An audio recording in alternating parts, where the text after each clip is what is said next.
And there we go. So, when when exactly are we going to start the timer for this run? You can just start it when I set the time because I'll probably have to reset a couple of times for time zero. Alright, yeah, fair enough. We can just include all of that in since it's included in your estimate.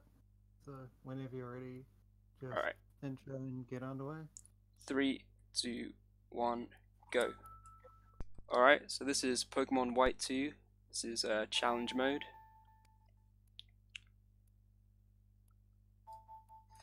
And this is a feature which is exclusive to Black and White 2. And what challenge mode does is basically increases the level of all the trainers' Pokemon and also gives the gym leaders extra Pokemon and better moves and items, and same with the Elite Four. So it basically just makes the run a bit harder. And what I'm doing at the start here is a bit of RNG manipulation. I have to start the game at a very specific time, and then I have to hope that the game chooses the correct timer zero value. There's like 6 different timer zero values it can choose, but they're not all equally likely, so it's not like 1 in 6. It's a bit better than that. And then at this point, I'll be able to see. I got it first try, okay. Nice. So that's a little spinning thing there. Since it began pointing to the bottom left, I knew that I got the correct timer zero. So this run could be quite far underestimate now, considering I got that first try. It's just completely random whether you get it or not. It's not really in your control. Also, the RNG manips for this game, if you want to run it, you have to work them out yourself because they use parameters from the DS, such as the MAC address, that are different on every DS. So if you want to run this game, you got to work out your own manips. I recently made a tutorial for the Drillbur manip, and then Garfield's got a tutorial for like the starter manip. Yeah, and it's also, things have gotten a lot easier as far as working out your own manips goes because, unlike in Pokemon Black and White, it's not just working out like when you start your game. There's also movement and stuff you have to figure out. There's no like cross transceiver calls to interrupt your encounter manip or anything, and you also have to do a bit of movement just to make sure you get the right nature as well. So it's more involved on that front, and being able and you can inject your seed onto emulator and into like a Lewis script on the emulator, and then you can work things out without having to just have to hit your seed on console every time. Yeah, so there's like 3 types of RNG going on in this game. There's the IV RNG, which determines the IVs, as you might guess. And that advances every 128 steps by the amount of Pokemon in your party, and also every frame of battle that advances. And since there's no battles before Tepig, and I don't have any Pokemon anyway, it's not going to advance at all. And then there's the PID RNG, which determines like the nature, the ability, the gender, and if it's like a wild encounter, the encounter slot. And that advances like differently in different areas. And so it doesn't advance when there's like no NPCs and you're not going through grass or in a cave or whatever. So it's advancing right now as I'm moving. So I have to take a specific path that I've worked out in order to get the nature that I want. I also have to talk to Bianca fast enough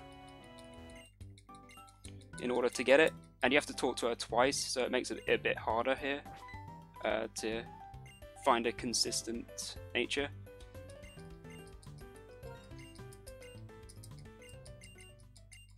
So hopefully I got it.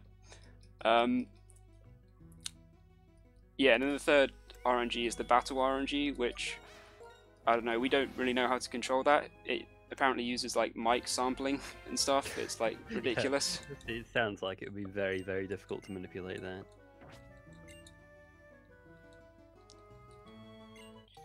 So yeah, I manip my Tepig to have good IVs and a rash nature. I forget what the exact IVs are. They're like 31, 31, 30, 30, 30, I think, or something. But you don't need to manip all 31s because I'm not going to be using Tepig for too long. And then I'm Because also going to be manipulating the encounters at the start of the game.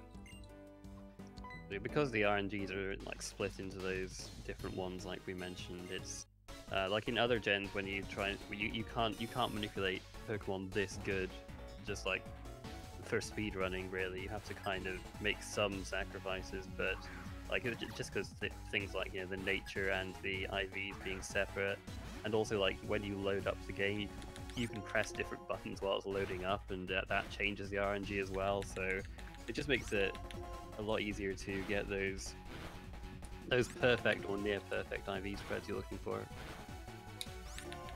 So even in the first fight here, Hugh's got a higher level Oshawott, and I can check that I got the right nature there, which I did. That's good. I've got a decent window for picking up Tepig. It's not as good as my normal mode window, where I've got 2 naughty RNG frames in a row, and they both lead to the same encounter manip, which is just amazingly lucky. So I've got like a 20 frame window in that. I think this I've got like an 8 frame window to talk to her twice. So what makes Rash better in challenge mode specifically? So Rash is better for basically Cheren. Rash is better because you're using Ember a lot, or well, with Rash it's better to use Ember. And then in Roxy's gym, the ranges are better with Rash, with Ember, and then on Berg the ranges are better as well. For normal mode, people usually use Naughty, but actually like Rash is pretty close to Naughty in normal mode as well. You just have to do different strats. But I think Naughty is like slightly better for normal mode.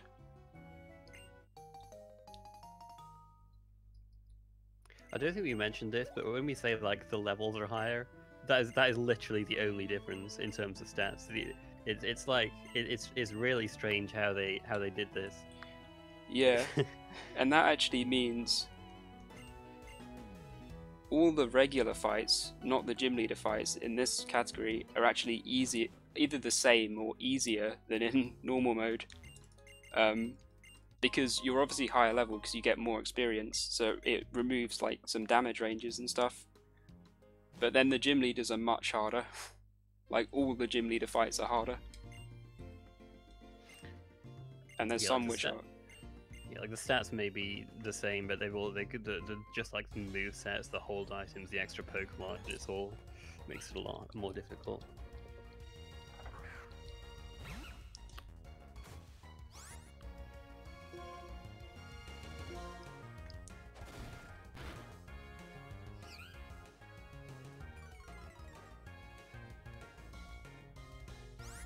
In this game, you actually have to like mash A and B to like speed up using your moves, and you even have to do that during the catching tutorial to speed it up.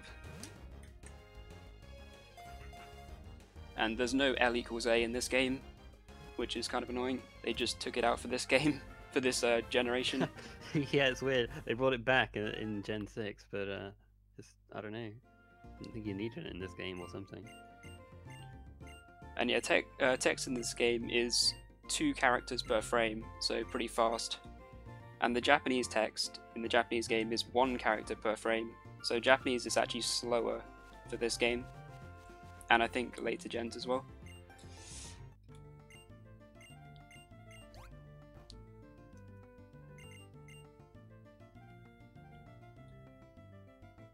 So yeah, I go right up to the wall as part of my manip here, because then he doesn't go like all the way around you.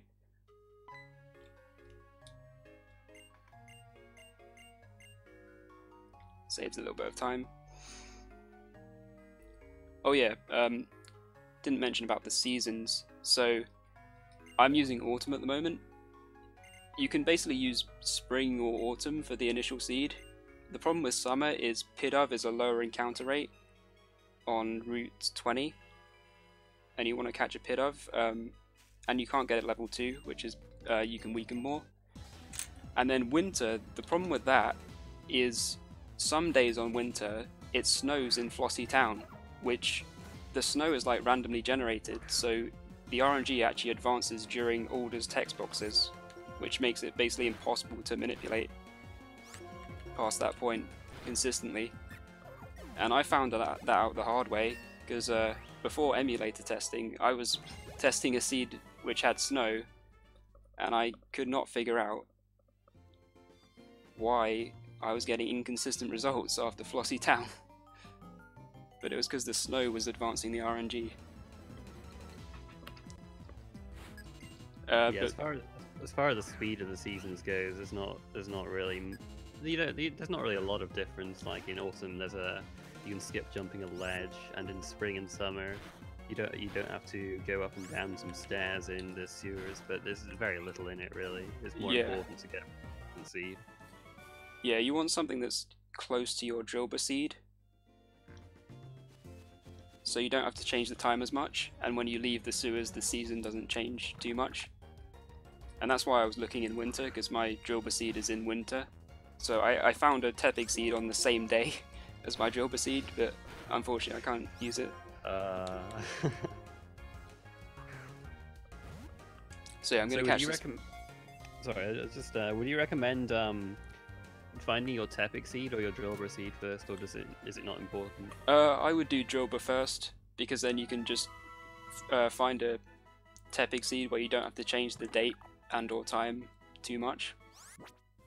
And it's much easier to find a usable Tepig seed, because you don't need the time 0 to be as consistent, because it's obviously before the run, it's not during the run. And also, you're more lenient with the IVs, especially in normal mode, so there's a lot more options for seeds. Whereas Drilbur, you might have to end up searching through like a few years before you find a usable one. Yeah, Pidove is for fly. And you also need 3 Pokemon before you get to a triple battle. So it's useful to catch the slaves early on, because they just die to the triple battle really easily. And yeah, that's the reason why you do White 2 as well, because Charles is a triple battle, and there's also less trainers required in Reversal Mountain. I think there's a required trainer on Route 4 as well in Black 2. Yeah, just every case seems to be White 2 is better.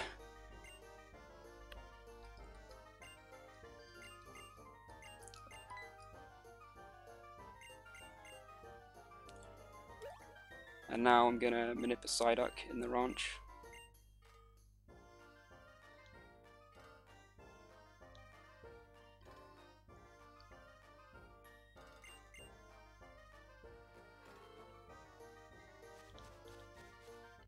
Here he is.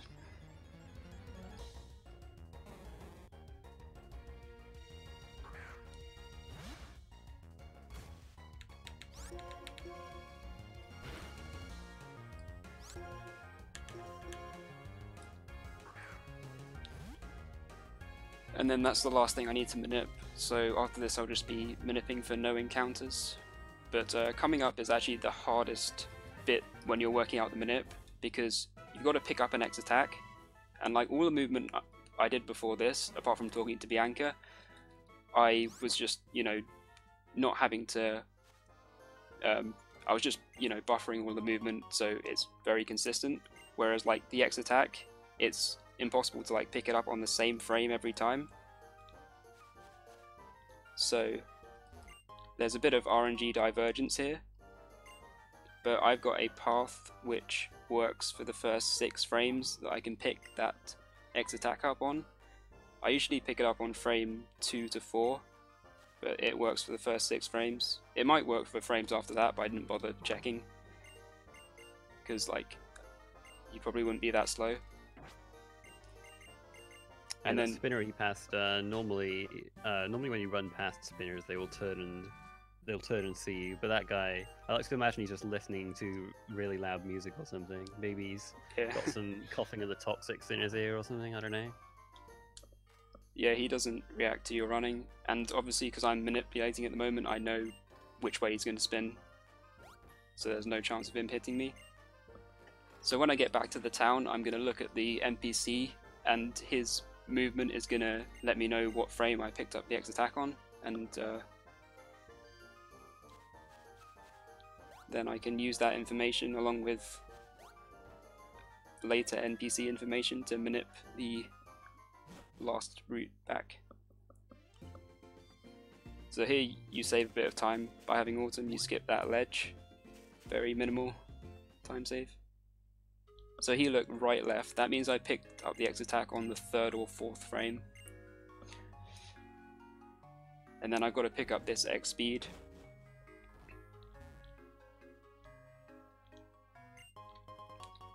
And for this X speed I gave 10 frames of, I routed 10 frames because sometimes, as you saw there, you bonk into that fence because it's quite hard to judge when you get back control after he goes into the house. So I did a bit of leeway in my routing there.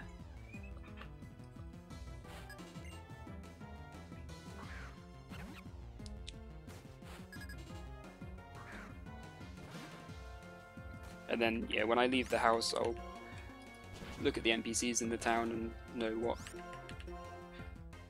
what path I need to do to get no encounters on the last little bit. So there's actually a lot of routing that goes into like just manipping that final little patch of grass.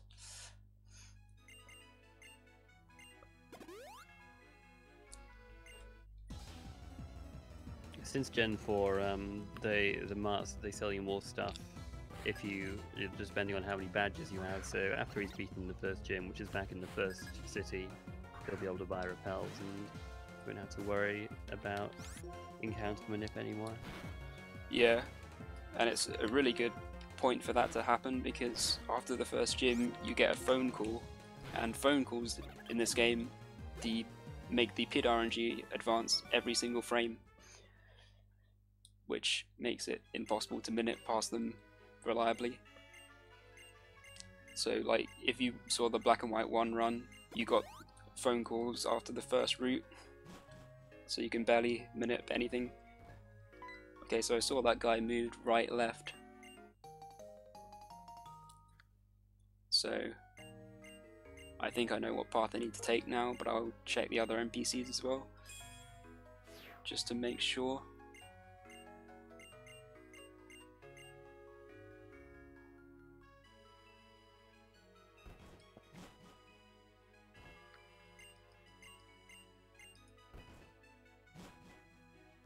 Seeing this medal guy makes me think of like I wanted to do like a medal category at some point, but I don't think you can get 150 medals anymore, so you'd have to get like the 100 medal thing, and I'm not sure that would be interesting enough. I don't know. It's a cool feature anyway. I'm interested in doing a world tournament run. I know Worcester has been routing that a bit. That would probably be long enough, actually, without getting loads of medals. You can manip what trainers you fight in there, though. Oh, okay. I didn't know you could manip which trainers. That's pretty cool.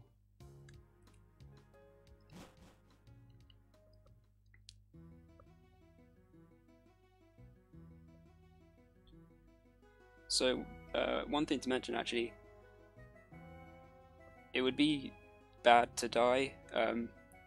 Well, I've got a backup, but like, if I die, obviously I'm going to take more steps, and I need my step counter to be at a certain point when I get to Joba in order to manip it, because I don't want the IV RNG to advance during the manip. And as I said before, the IV RNG advances every 128 steps. I usually get there at about 37 steps, and my manip is 51 steps, so it doesn't advance during it. But if I die to a fight, I'm obviously going to take more steps.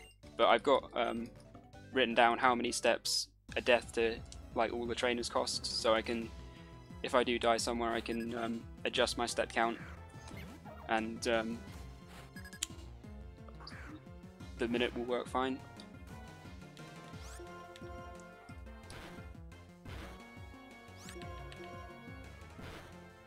Nice, got the damage range on that. Then I'm going to Ember this. If I burn turn 1, there's a decent chance that I'll get it in 2 hits. Nope.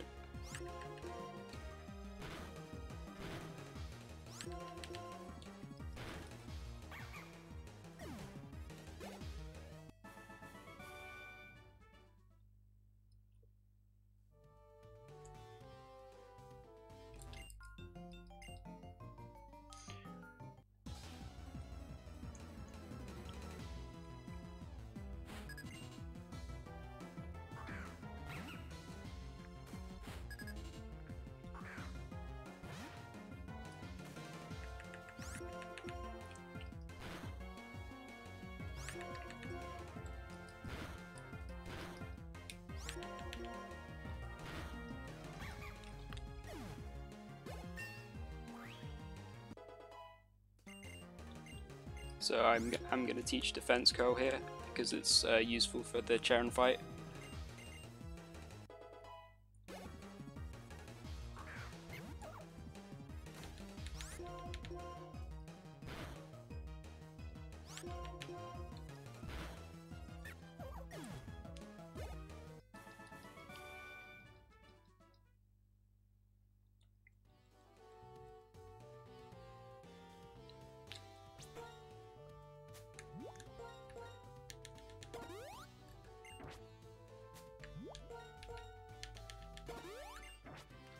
So I'm going to heal to full and equip an Oran Berry.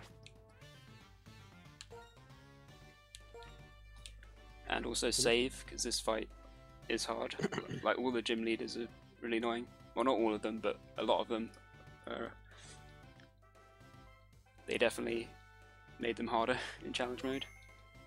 In this game, you can register item pockets. So when if he goes back into the that pocket he was just in, and you don't know how, that's how he did it. He just pressed what? Is it Y in this game? I think it's Y. Yeah, it's Y. Yeah. Jeez, I haven't played Gen 5 in too long.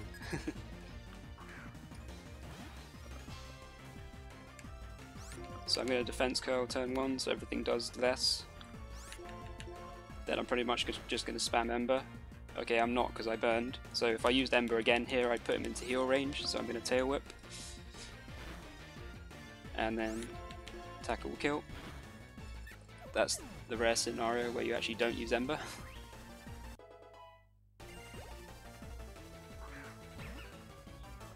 And I'm just going to spam Ember on this Lily Pup.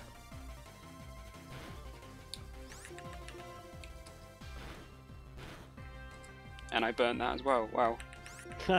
Okay. And critical. Okay, we're alive. Oh, yeah.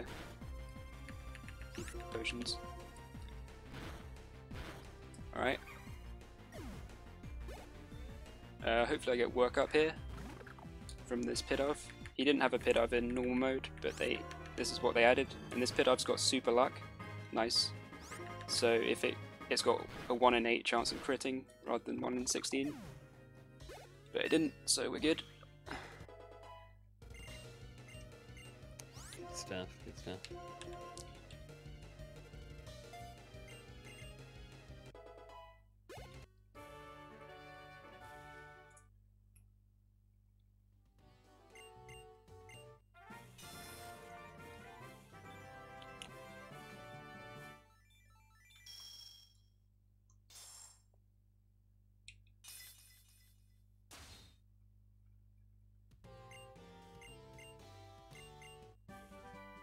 He has Flame Charge now as well. Nice, relatively powerful physical fire moves. It always boosts his speed. I forget. I think it. Yeah, I think raising your speed does help for a few sections with Tepig. But spoilers, he's not going to be using Tepig for the entire run. Yeah, yeah. Most notably, Berg. You're going to take advantage of Flame Charge to outspeed everything.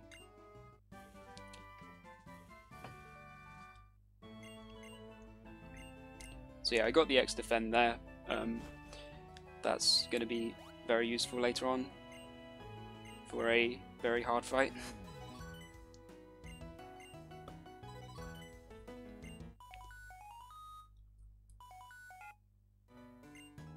And yeah, this is the call that, so during this call the pit RNG advances by like, I think it's 6 every frame.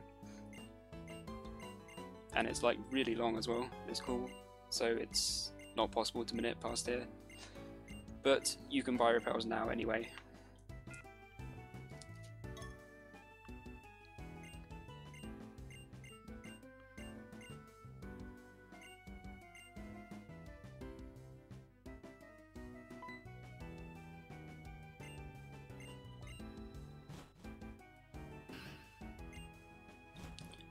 Now we're going to get the C gear, which is useless in a speedrun. Just turn it off straight away.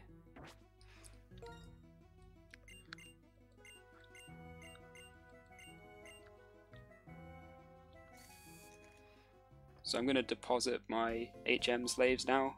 This is because if you only have one Pokemon, you avoid double battles.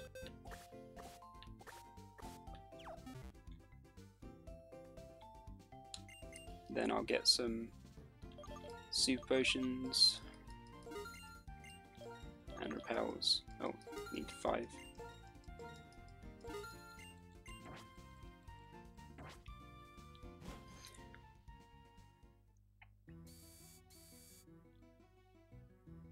I was on 7 HP, so I won't heal because I will only die to a quick attack crit, and I want to be in Blaze so I can one hit unless he endures.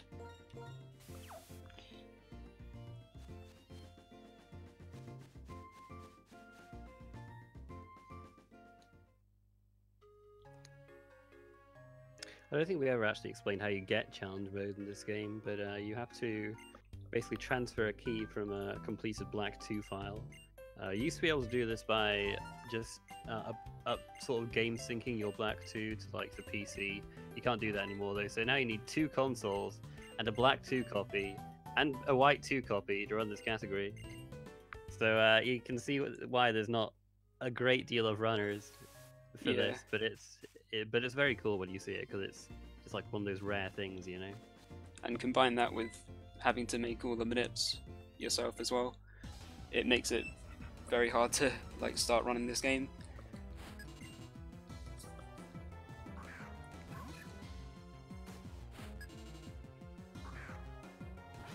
So this fight is an example of how in challenge mode the normal fights can be easier than in normal mode, because in normal mode you don't have flame charge yet, so you have to like ember that. It takes 2 or 3 turns, whereas flame charge 1 hits in Blaze. And I didn't. He has endure, but he didn't use it, so that was nice.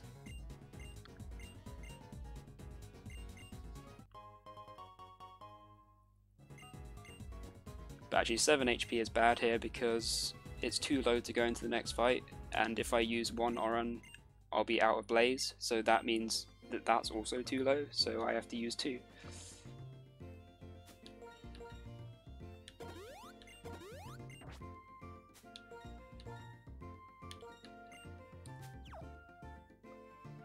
Also equip the Petra Berry, because if you don't know, the next gym is poison. Oh yeah, this game also introduced the feature of when your repel runs out, you can, if you have another repel, it will ask you whether you want to refresh it. So we're going to take advantage of that later on when we get max repels.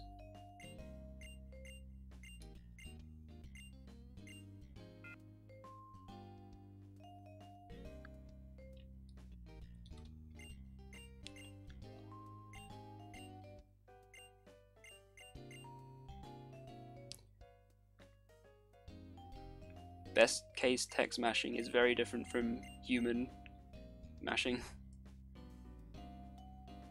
So I'm going to enter the center here in case I die to this gym. I don't have to go as far back. but because it's like it's not too likely to die here, so it's not worth like saving before every fight. But still worth entering the center just in case, because I'm gonna be playing around Blaze a lot, which is low health. Blaze is Tepig's ability when it's below 1/3 or at 1/3 of its max HP. Its fire moves are boosted. That obviously means there's more risk of crits and stuff.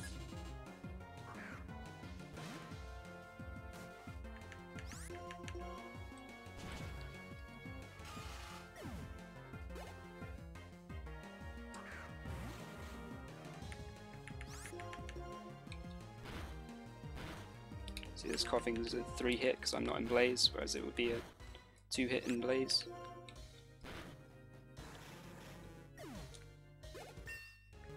That HP is fine for the next fight, and I didn't get poisoned, so you can just go straight in.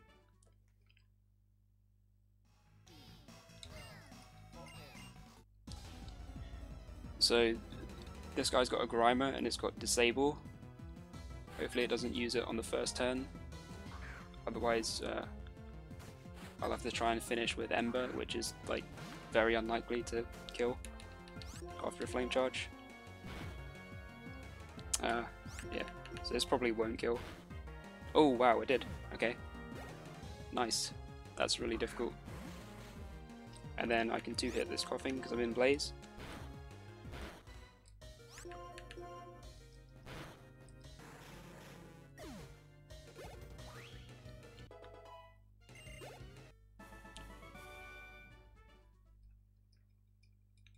I hit level 17, so I'm gonna evolve.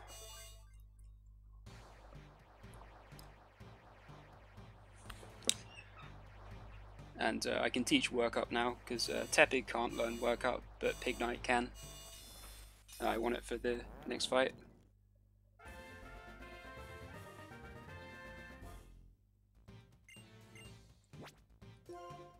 Don't need Arm Thrust.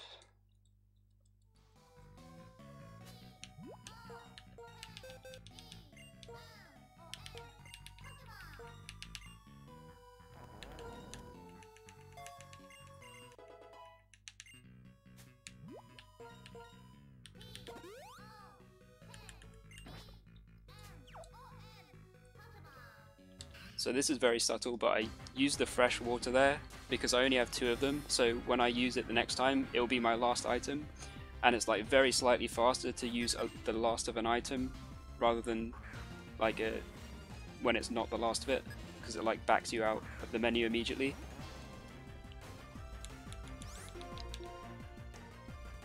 So here I'm going to set up 3 workups.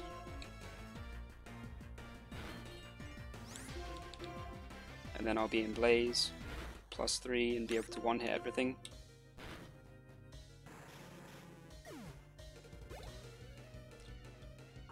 Oh yeah, I didn't mention this, but I didn't nickname Pignite because I'm not going to be using him for very long, so it's slower to nickname.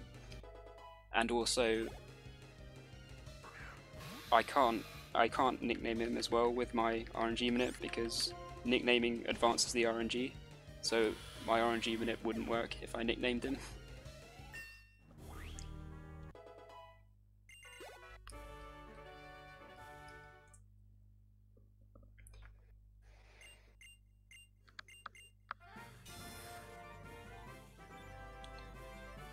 So coming up is the best part of the run. Yeah. The most hype part of the run. Yeah. Will he get the 10%? I'd get world record. I can tell you now, I am 8 seconds ahead of world record. You see, there we go. World record pace. This is with entering the Verbank Center. And saving before Charon.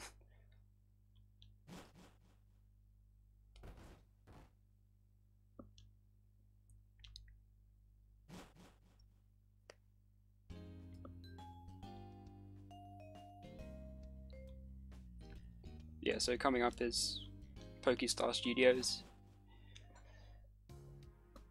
which is a place where you make movies, but you're forced to go there for whatever reason. Forced to be a child star. Just wanted to study in school, but no. No.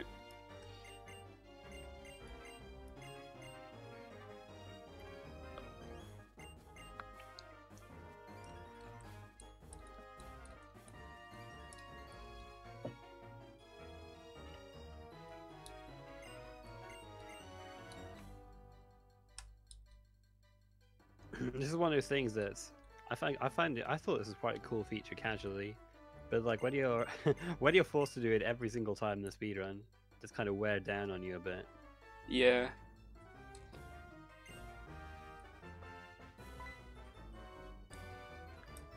They could have easily just made the tutorial activate when you entered the studios for the first time rather than making you go there. But then I guess you got the whole story about this guy and his ship.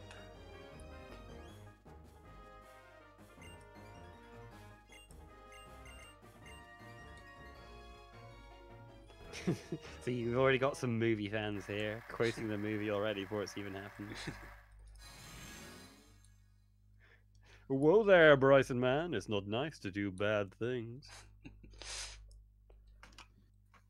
Oh, thanks. Hey there, Bryson man, I messed it up. I'm not a true fan. Oh, exposed. Rip. So the best part of this movie, I think, is the audience, because the audience is like random, so it's like different every run which audience members like just leave halfway through or get confused or fall asleep.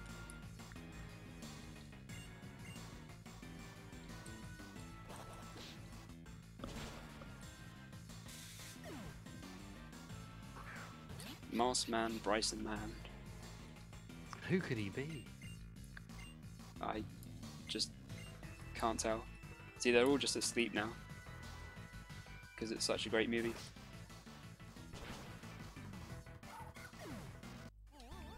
And almost all of them just leave.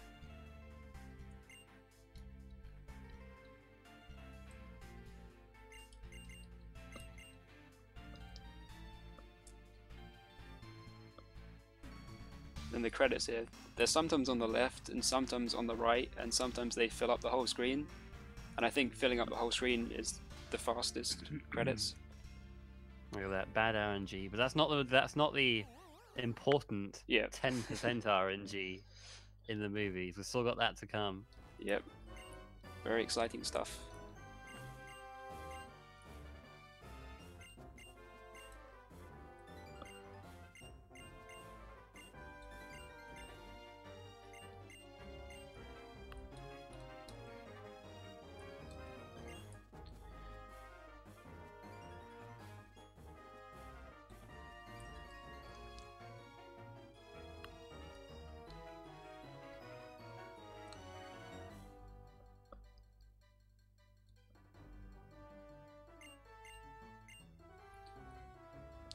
Mr. Studio.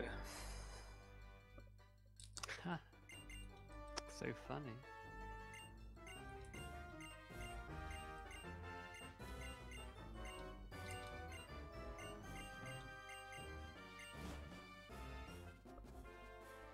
Bryson. What's he doing here? Yeah, shouldn't he be in his gym? Yeah.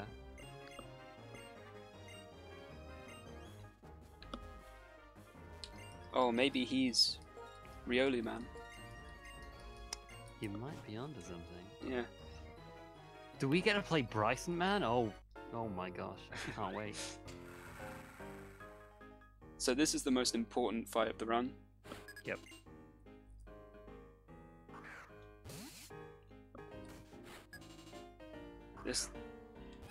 This determines whether it's a good run or not.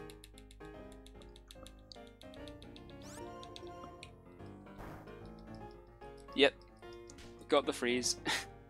So this is the run, officially. Oh my gosh! World record! Let's go!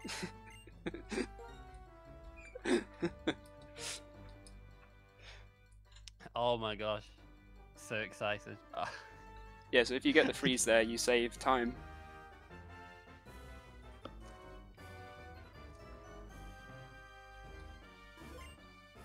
Unless it thaws out.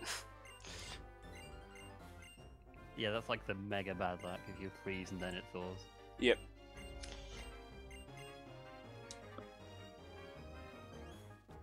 And I think Trev got that at AGDQ. The thaw out. Wait, but he didn't get world record. I don't understand. Yeah, there's something wrong there.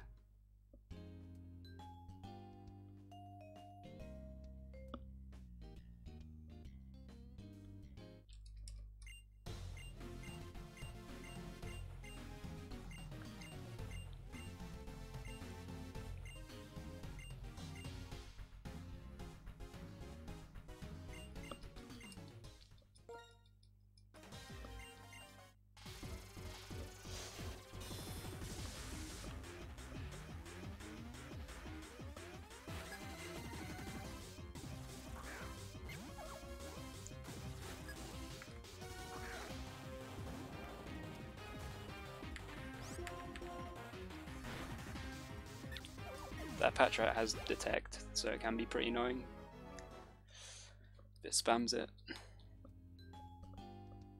Yeah, if you saw the Pokemon Black run, you'll be well familiar with detect early on. There's not a lot of that in this run though, so it's a little less trolly. Yeah, black is definitely the worst in black.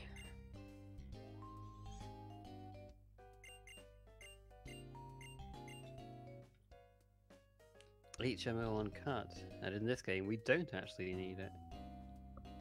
So I got a bit unlucky with the NPC there. Had to take extra steps around him. That's this game's goalie guy. And there's another goalie guy in the gate there. If you get past the first one, you have to get past the blue hair one as well. Then there's this spinner. I didn't really talk about that spinner before, but I dodged them. There aren't too many spinners. I mean, there's 9 spinners in this game, but like they're all really concentrated in particular areas. So like there's 4 on the Skylar split, and then 4 on the Victory Road split, and then 1 there. And that I think is the only spinner where you don't have the bike, so the others are easier to dodge because you can just zip past them if you're fast enough. Yeah.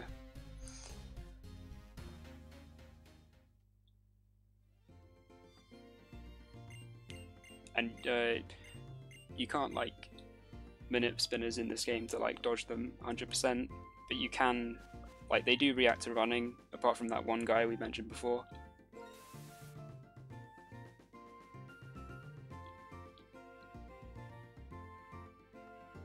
And come on. Wow. Almost worth it to just fight her. Like she's only got 1 Pokemon. That was ridiculous. she waited a while, didn't she? That guy. To go around him again. He's like, this man got the freeze. I must equalize this somehow. Yeah.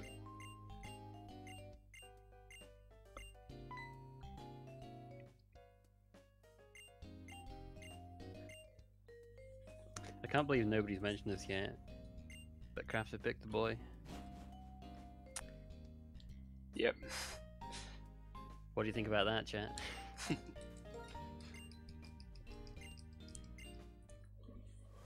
boy is actually not terrible in this game.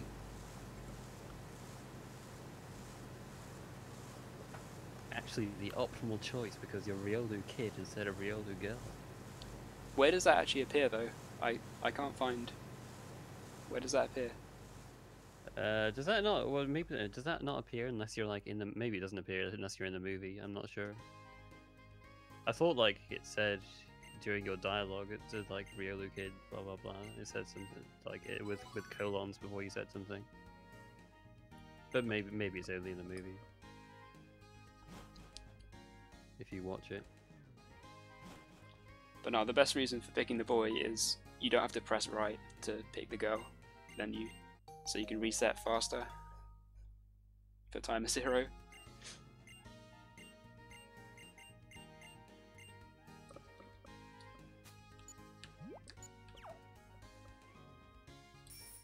So I'm going to register the bike here because obviously the bike's very useful going fast. And then I'm going to go in this building to get the experience share because the next gym is a bug gym, and I'm going to catch Jilba before that, but obviously Pignite's way better for a bug gym than Jilba.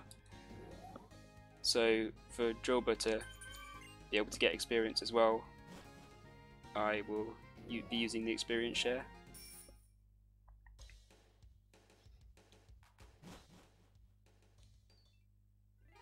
Then I also talked to the Harlequin, because if you talk to all 3, you get a rare candy, which you don't actually need in this category. I wouldn't do it in normal runs, because it's quite slow talking to all the Harlequins, but it does make stuff safer later on. Like you get Excadrill a fight earlier, and it's like a tough fight with Jilba. Now, Flub, you did it on stream. Who do you think you're talking to? This is the robot crafted here. You think he wouldn't get it first try? You're crazy. Yeah, I totally manipped timer 0. It's all skill. First try.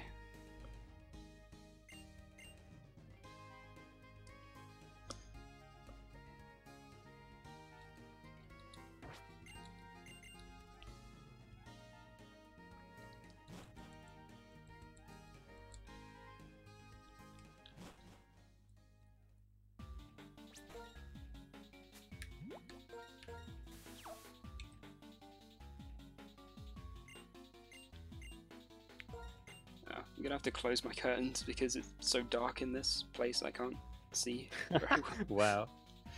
This is a place where you, in autumn and winter, you have to go down and up some stairs. If in the spring and summer the water level is up, so you can just run across the wooden bridge instead. And actually, you will actually move faster when you go up slopes in this game. But it's not, like I say, it's only like I forget even how long it is, but it's a second or 2. Yeah, and I save more time from it only changing from autumn to winter than changing from spring to winter.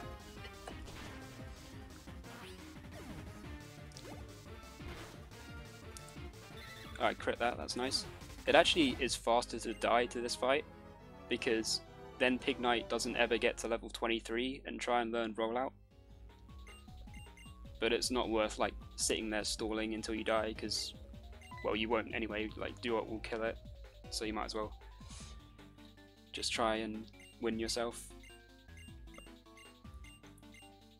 So now's the time for the drill bit manip, which is done in a similar way to the start manip. I'm just going to start at a certain date and time, hope for the timer 0, and this time the way I'll know if I hit the right timer 0 is I'll hear a dust cloud spawning.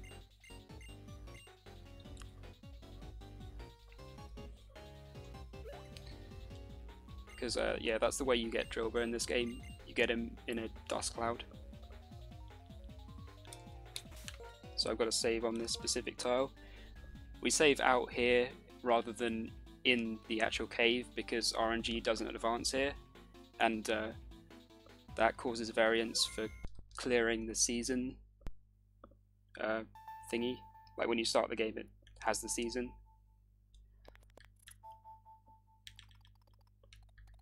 Yeah, 12.5.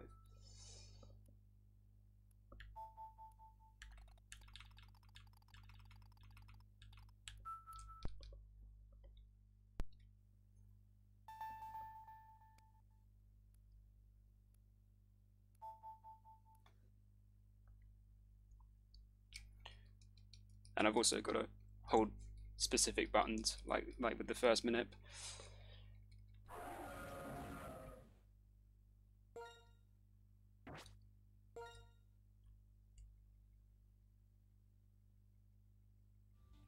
So yeah, that season thing. The RNG advances during that, so I didn't get the time 0. So just try again.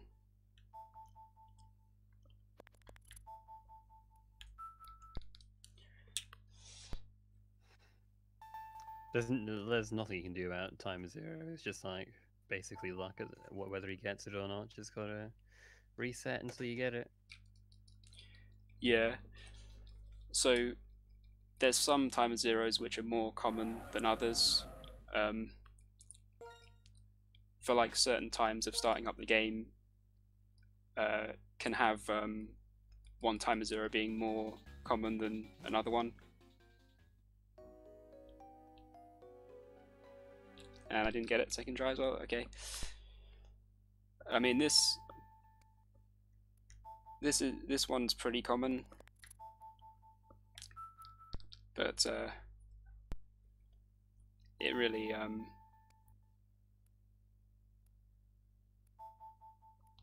is different like every day. It seems like how consistent it is.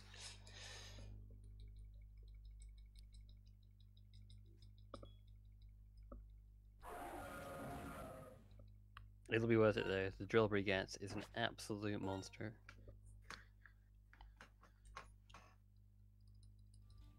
Like one of the best Pokemon you can. It's like like when it gets to Excadrill and it's just like it just tears through so many things. It's like almost like it's built for speedrunning. It's really good. And here it is. So I do some extra movement after generating the dust cloud, so that I advance the PID RNG to the level 19 female adamant nature. And then you can't manip the battle, so I just gotta chuck balls, hope for the best. It's not really worth weakening, because if it digs, then you then can't chuck a ball, and it like does a lot of damage. So it's best just to chuck balls. Nice, second ball. So it's like 33% in a Great Ball and 25% in a Pokeball. I will nickname it because I'm going to be using him. And then give the experience share and dig out. So that's why it's nice to catch a level 19, because they have dig.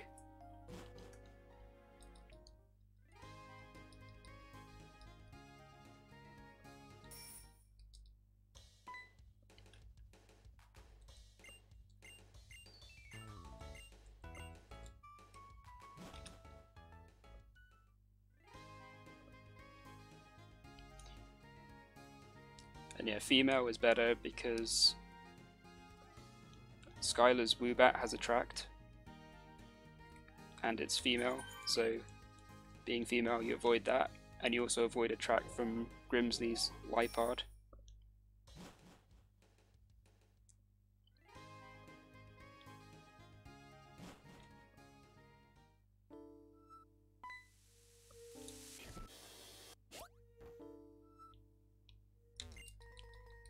Cool thing they did in this game was remix the gym theme to be different in each gym, which was really nice.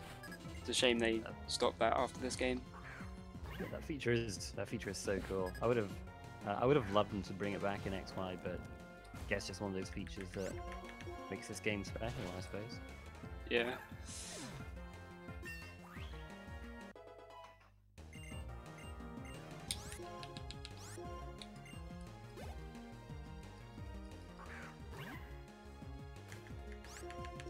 I know this is Amoeba's favourite part of the run because I destroy all these seawatters. Ready? It's like every Gen 5 runner has no chill when it comes to just destroying Sawaddle. It's like everybody relishes in it, except for Amoeba.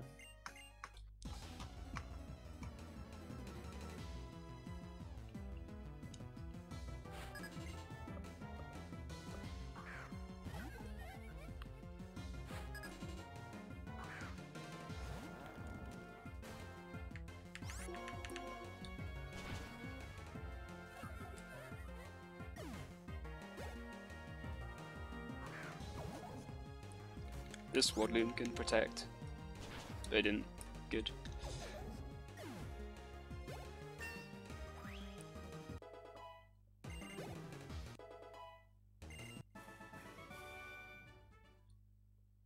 Yep, that's what we've been doing. How do I say that name? There's so many consonants. But yeah, we've been manipulating RNG throughout the run. Got a great Tepig, manipulated certain encounters, and only the encounters we wanted. Manipulated a fantastic Drillbur. Yeah. From now, I think that manipulation it's all done with now, but it was all very important stuff. Yeah, there's nothing else I'm gonna manip.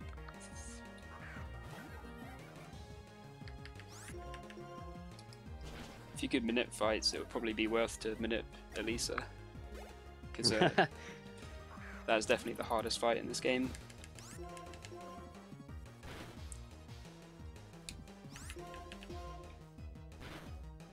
So I used Flame Charge turn 1 there, because you can't one-hit it because it's got Sturdy. And then if it uses... what's the... Rock Polish, then you still outspeed it with the speed boost.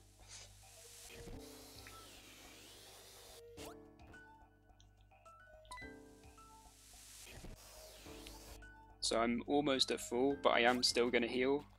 This is like a really annoying fight. I seem to die here quite a lot.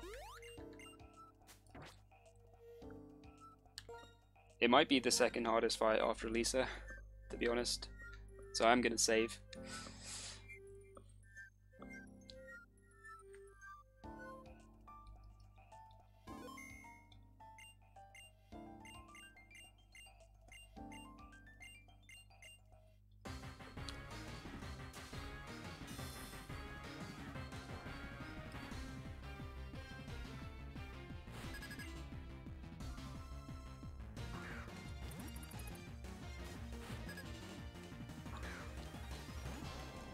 Right. So set up a workup, hopefully it uses Rock Polish, yep, good. Then I'm gonna Flame Charge twice, so I outspeed everything. Ooh, miss, that's good. Well, kind of good. Okay. They use Rock Polish again, interesting. This is an interesting fight, but I may be dead. Okay, I'm gonna avoid it again. This is crazy. Okay, that's the craziest fight I've ever seen, but it's a win.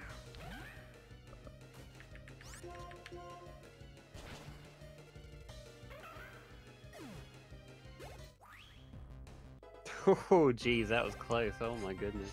Just saw it on my screen. Oh, that double could have killed you for sure. Like that is not a standard fight at all. Usually... So, what you're saying is, that's never happened before? Yep, that exact sequence.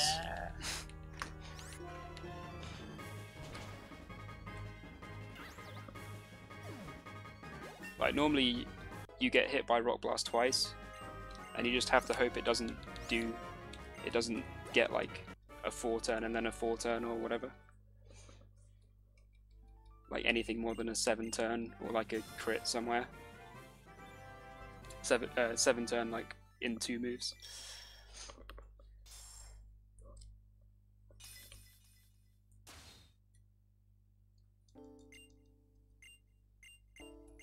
Yeah, literally the only reason I'm here, Amoeba. Now, switch Drillbur to the front, because I will be using that from now on. No need for Pignite anymore. Well, you say that. There is still there's still a use though for Pignite, just not in battles. What do you mean? Do you not teach it strength? Nope. Psyduck. Do you not? Yeah. Oh, something Psyduck. Wow, okay. Never mind then. Pignite yeah, is completely useless. Get out of here. Yeah. I'm actually going to deposit it in a minute. Wow. That's how you repay your loyal starter. I guess it knew something was up when you didn't nickname it. It's like, wait a minute. Yeah.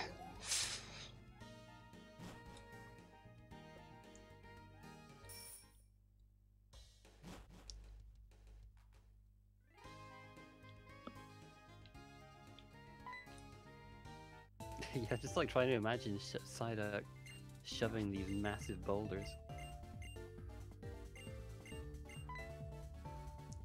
Joba has the experience share, which was for that gym, but obviously it doesn't. It's not useful anymore because I'm just using him. But there's no point taking it off until I need to equip another item.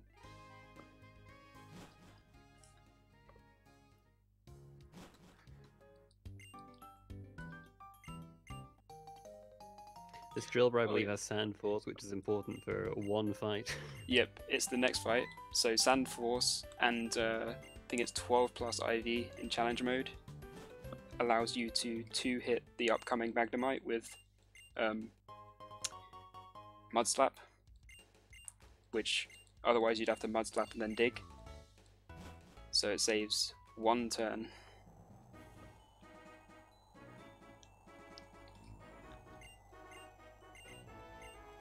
And unfortunately, the only thing that you use Mud Slap on this Magnemite actually uses Magnet Bomb, which can't miss. So the accuracy drop doesn't even help.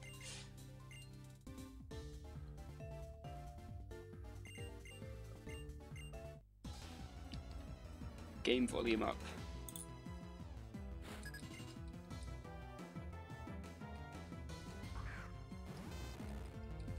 Okay, I turned it up a tiny bit. I think it's worth hearing the amazing soundtrack that this game has. So yeah, it has Sturdy, by the way, which is why you can't one-hit it with Dig. So you've just got a Mud Slap.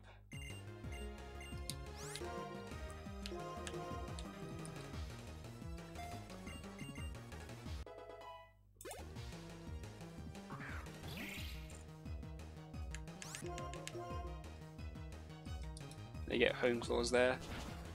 Drillbur and Excadrill learn such nice moves when they level up. Home Claws, which raises your attack and accuracy, and then later Swords Dance, which doubles your attack. And Earthquake and Rock Slide. It's ridiculous. And then you can get Iron Head from the move tutor. It's just by far the best poke for speedrunning.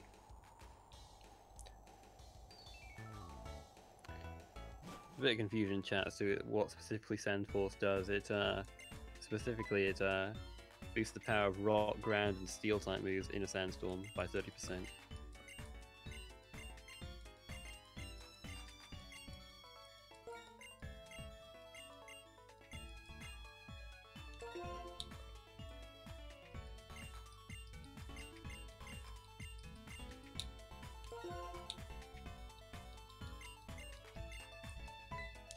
I mean, it actually learns Horn Drill by leveling up, so if it was in Gen 1, then it would be pretty good. It learns Horn Drill and Fisher leveling up.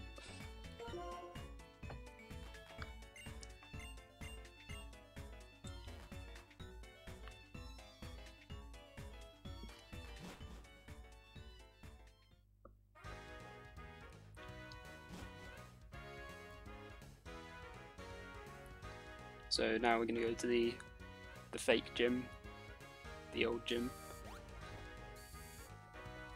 which is required to be able to challenge the actual gym. But you can tell it's not the real gym because it doesn't have the music. Yeah.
So coming up is the first of a few Pokemon with a very friendly ability.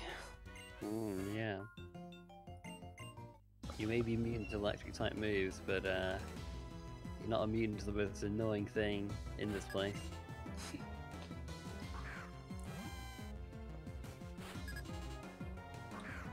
So this Flaffy has static, which means there's a 30% chance that I get paralyzed after hitting it. And there it is. That one doesn't matter too much because I'm about to heal anyway. I'm about to PC heal anyway, so it just loses a bit of time actually showing up.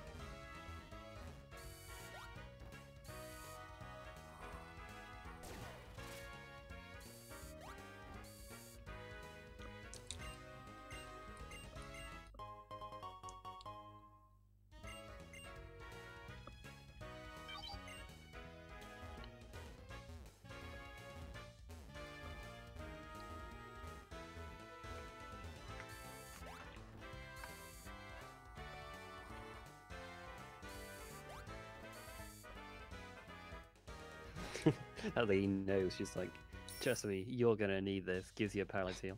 Yeah. I'm gonna have to get more from here as well, because there's a lot of pokes with static. So here I'm gonna heal, I'm gonna get my HM slaves back, and I'm gonna get rid of Pignite.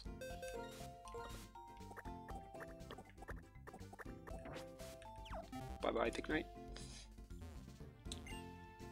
Then I'm going to get these shards because you can use them with a move tutor in Driftvale City to get Iron Head. Then I'm going to get Paralyze Heals because there's a lot of pokes with static, Hype Potions and Revives. And the Revives aren't just for safety, you actually need to revive your HM slaves at least 1 point. But they also are useful for safety.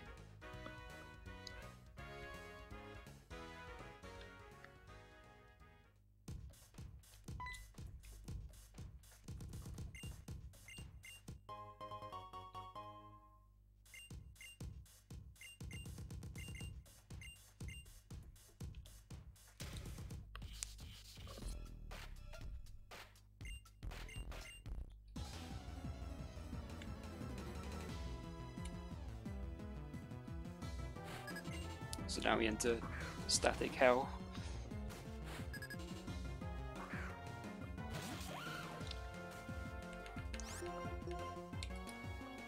Yeah, she often switches here because her Elekid can do absolutely nothing to Joba. Nice. So I got the range on Flaffy there, and I didn't get static. So that's really nice.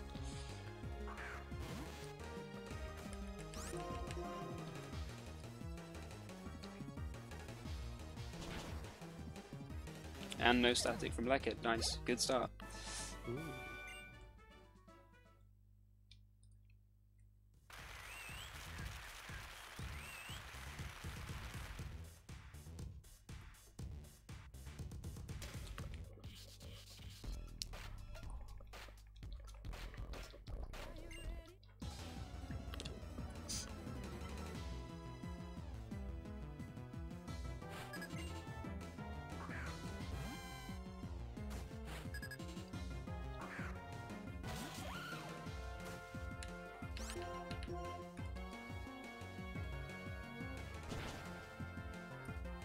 And no static from that Flaffy. Nice.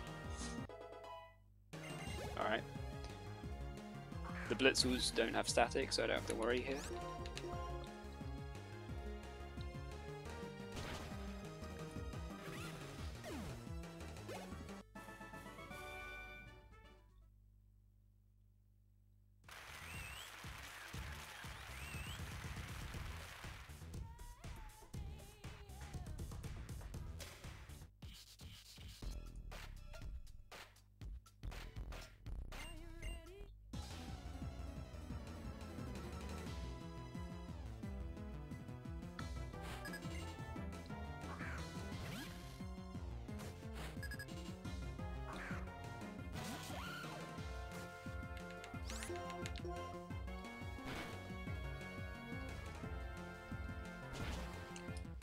that Blitzel outspeeds, but it's actually fine taking damage before Elisa.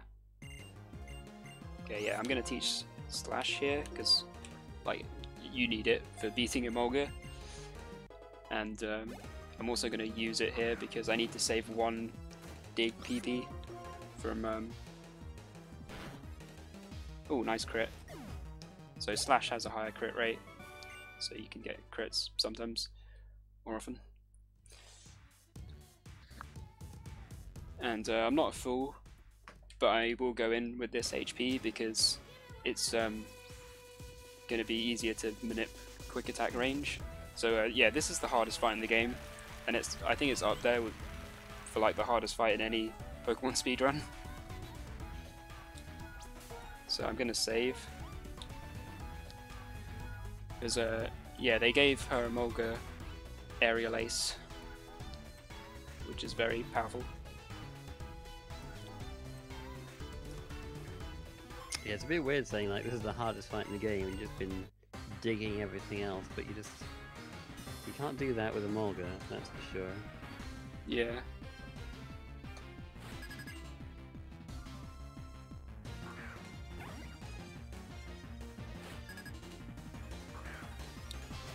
Right, since I'm not a fool, I will X-Defend on the first turn.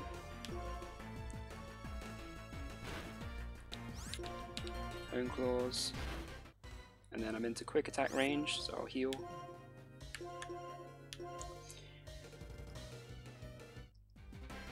Quick attack. Then I'm gonna Slash. Didn't get static, good. Okay, Bone Claws again. Heal again, and now I'm going to hit it. It's like a 30% range, not including critical, for me to kill here. The Slash. Didn't get it, okay. Okay, I should kill this turn. Didn't get static. It's very important not to get static on the turn that you kill it, because otherwise you just die to Joltnik, and you have to revive and set up again, and it's like really slow. So that was very good. Yeah, this Joltik has Energy Ball, right? Yeah. So that's Grass type, very powerful. Then this Flaffy has static. I didn't get it. Wow. Okay. Ooh. And then the Zeb Strike at outspeed, so I've got to heal here.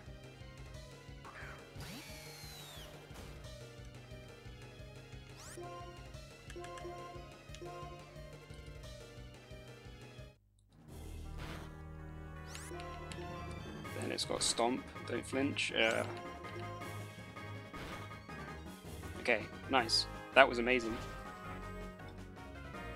Look at that. No static on the Evincer fight. No static for the whole gym. Wow. Oh yeah, it was just the one in the fake gym. Yeah. Oh, goodness me. That's incredible. I've never had that in challenge mode. Nice. I've never had no static gym. Never happened before. Trademark.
There's a Watchog coming up, who I called the Big Sister, who was when I did White 2 normal mode with with Ignite, it was an annoying fight. I don't know how it is in this run though.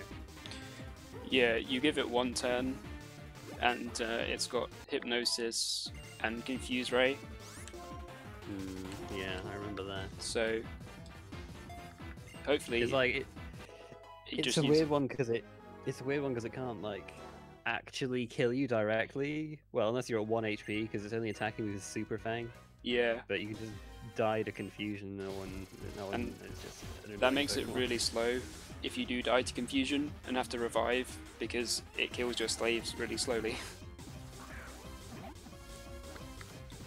So hopefully it just uses Super Fang here.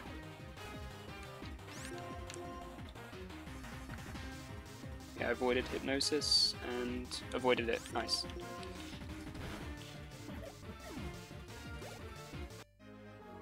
So on that fight you can use Rock Slide turn 1 going for the flinch and then dig, but I prefer just digging turn 1 because if you miss Rock Slide then it's just so bad. And also with dig you can then get a crit as well, which is really nice, but it's just kind of personal preference which strat you want to use there. Whoa, that guy actually blocked me. That's really rare.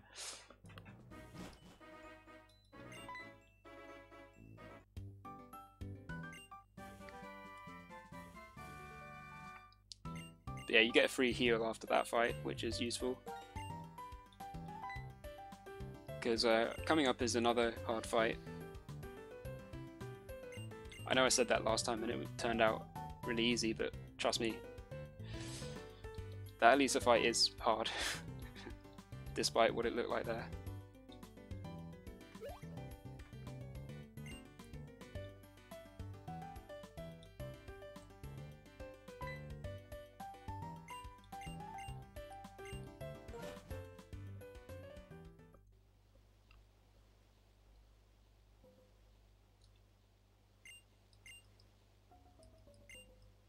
So the next fight, you need to have 3 Pokemon at this point,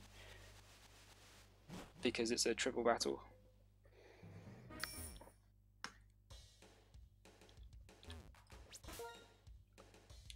I'm gonna save because it's annoying. He's a heartbreaker. Yep. Name Charles.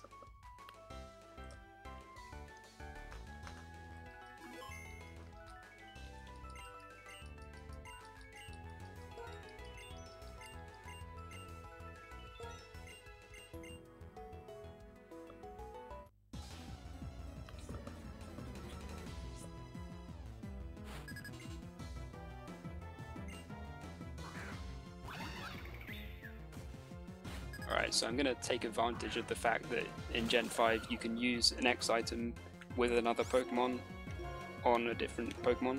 So like on Pidov's turn I can use the X attack on Drillbur.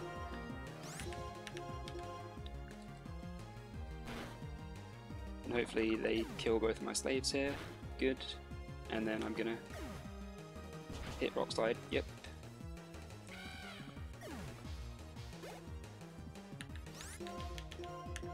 Slash Sigilyph.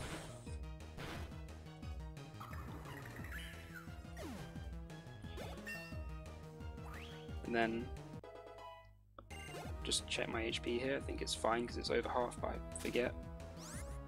Yeah, that's fine. Can live an Aqua Jet, and it just used Wide Guard anyway.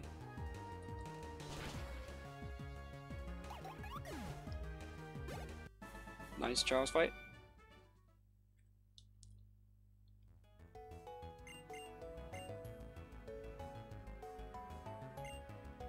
Good stuff. No heartbreaking this run. Yep.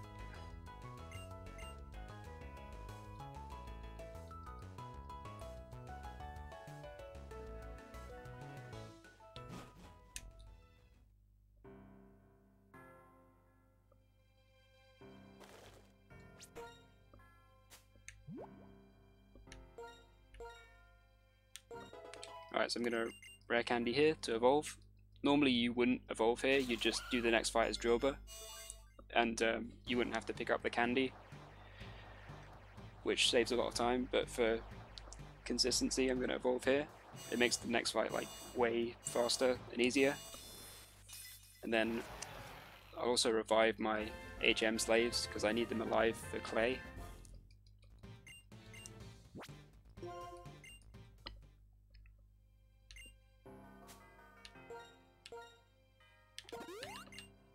Yeah, Ducklet's not part of the run anymore. You just got to... he's already got his flyer and his surfer. Yeah.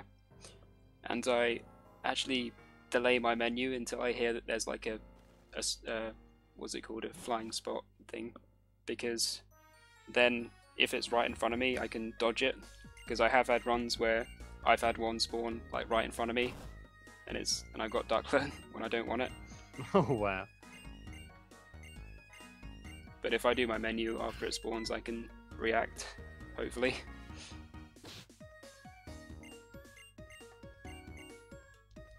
Candy's like 50 seconds, I think.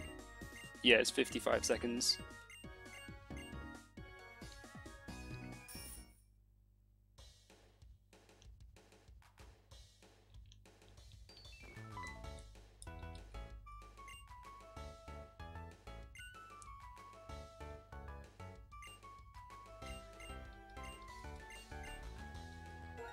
Oh, I didn't teach Ironhead because yeah, that doesn't matter. Like I can just dig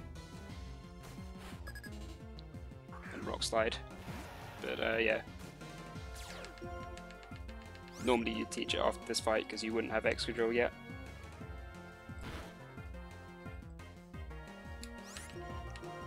But if you have Excadrill, you obviously want it for this fight.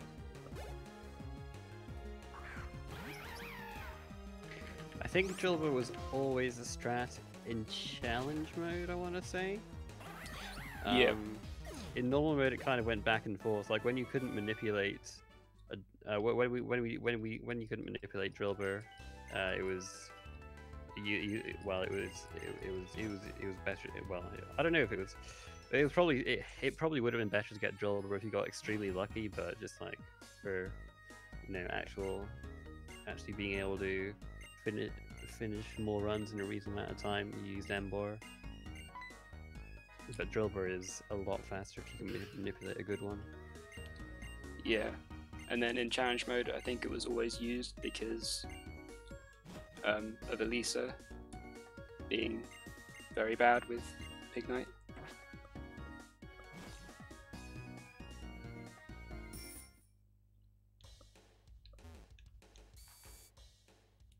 Yeah, So, you probably couldn't beat Clay either because of his Onyx.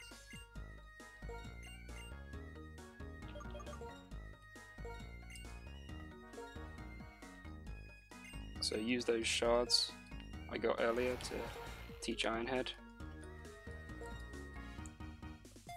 Don't need Slash anymore.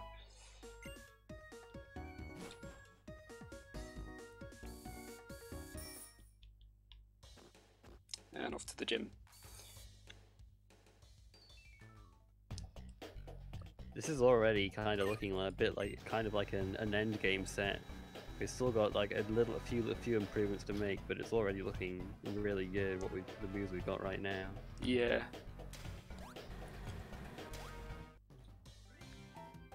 Excadrill's just gonna destroy everything now in this gym. Well, Clay's a little harder, but all the trainers at least.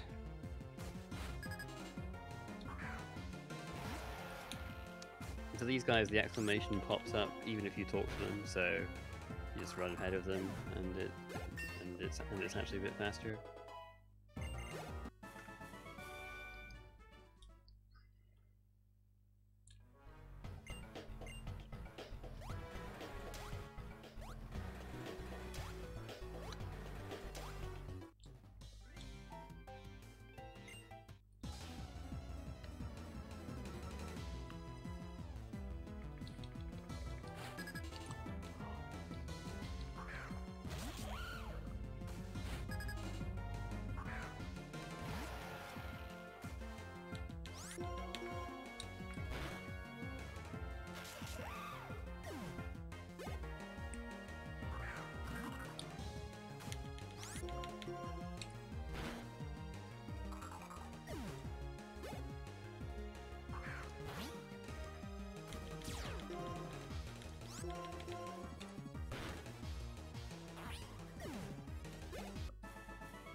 do I save?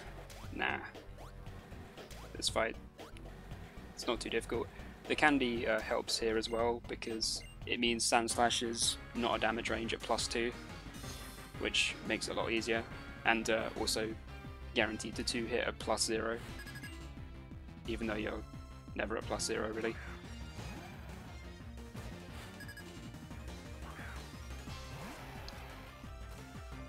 So this is the reason why I revive my slaves. I need to get rid of the Intimidate here.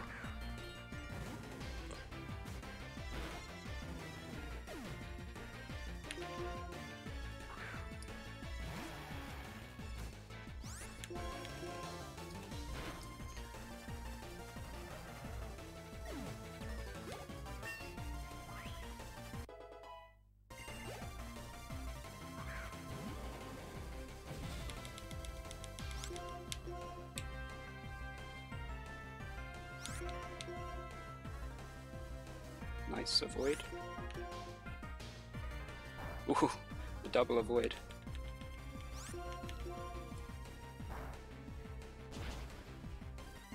So yeah, Onyx can be a bit annoying there with Rock Slide, because he can flinch you obviously, but not if you just avoid it twice. Yeah, and it had Sturdy, which is why I was able to just weakened it a little bit there. Doesn't die in a single hit.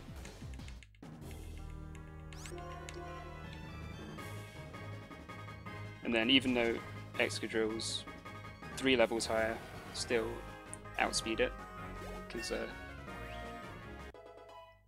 it doesn't. They don't change its stats as we mentioned earlier. They just change the level from the normal mode.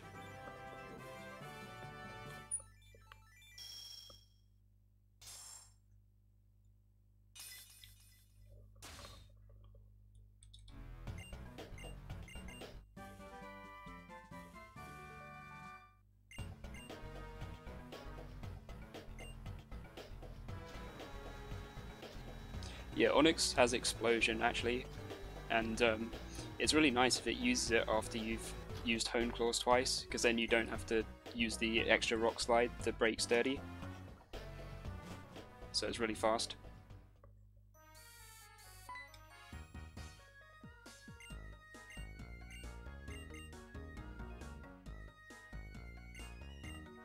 And then if it had exploded after 1 Hone Claws, then I would have 2-hit Sand Slash, and I would have had to switch out to, because it would have used Bulldoze, I then would have had to switch to reset my speed. So that's why I healed both of the slaves.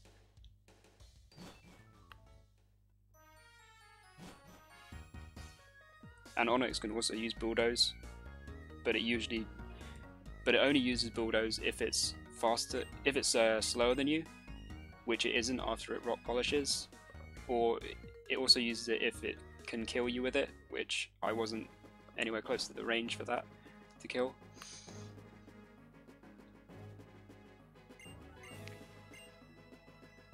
So in this area, the PWC area, there is actually a place where you can get an Excadrill later. Like if you got it around here, you could get like a level 31 or something. But turns out that just getting it earlier means that because you're just because of the extra levels you get, it's really nice. It just like saves time later on. Yeah. Well, I mean, I'm talking about normal mode really, but I mean, in challenge mode you kind of have to get Drillbur early just so that you can actually beat some of these fights. Yeah, for normal mode, I believe you used to get it later when you had the manipulated Tepig. Yeah. But obviously you couldn't manip Drillbur. But then also before that, I think Sinstar used to get it early before he manip Tepig. So it's kind of gone back and forth. Yeah, there's been a lot of different routes. There was a route, there was a very old route that used Cobalt Iron at one point. Oh yeah. And, that's going way back.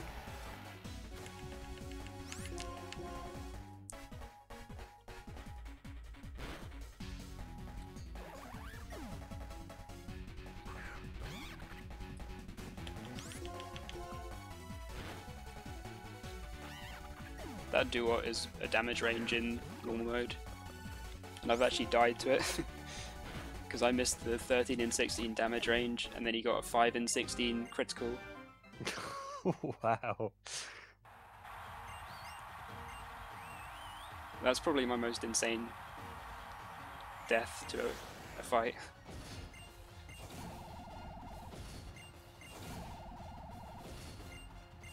So on the next fight, the fact that the abilities are random in the World Tournament is going to come in.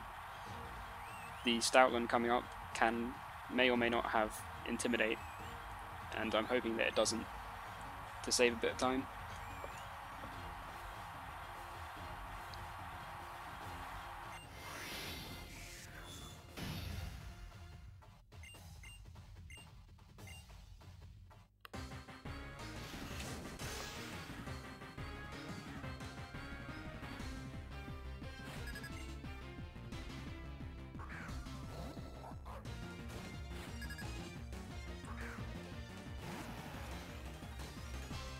Ah, nice. Doesn't. This probably still won't kill though, yeah. That's like a 1 in 8 range. It's very hard to one-hit that Stoutland.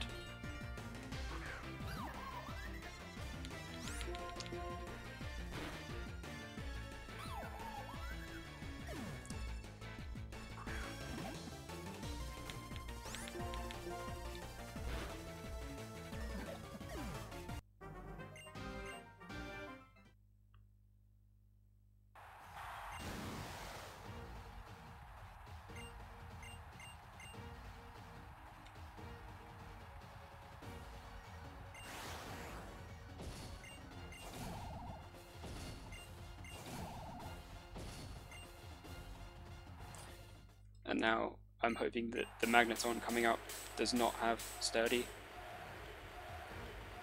And this Magneton actually has really bad moves. It has Supersonic and Mirror Shot, which Mirror Shot can lower your accuracy.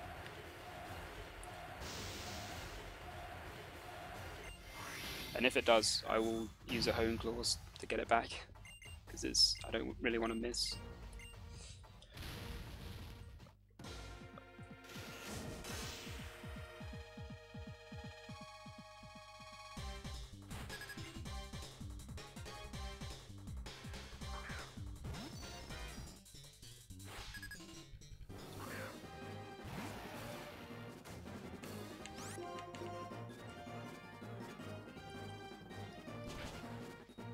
Ah, damn. And Mirror Shot's accuracy lower. Okay, I'll kill this, because I don't want to give it another turn to Supersonic, and then I will Hone Claws to get my accuracy back.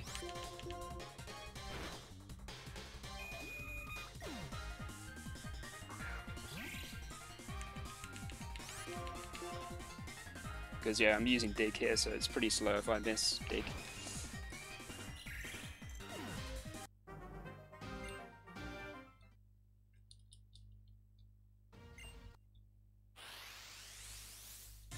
Yes, that's true.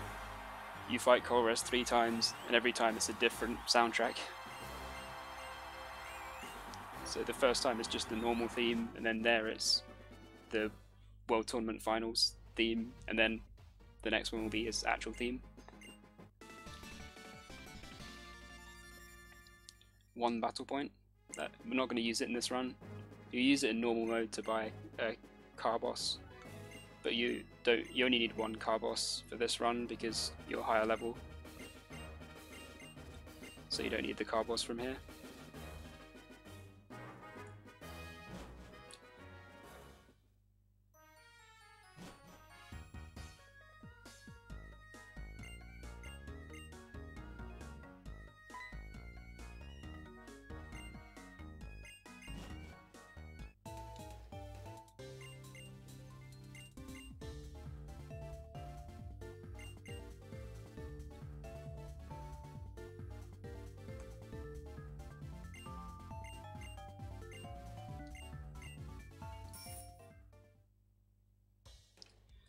So time for the first Plasma Frigate.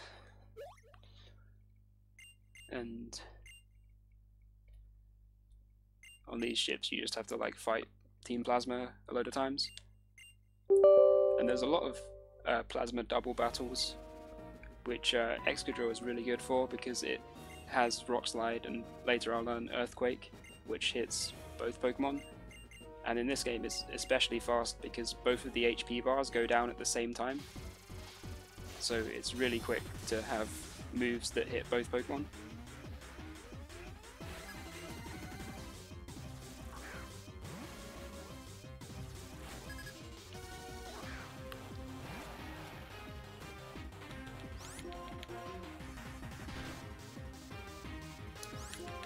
Nice flinch.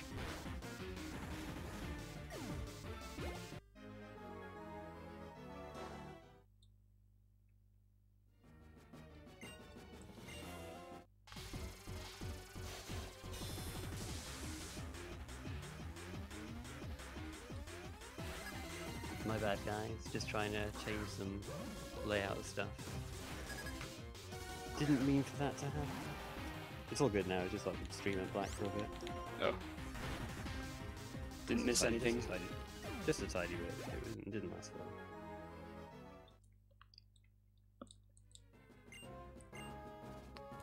Okay, so here's the first double battle with a partner.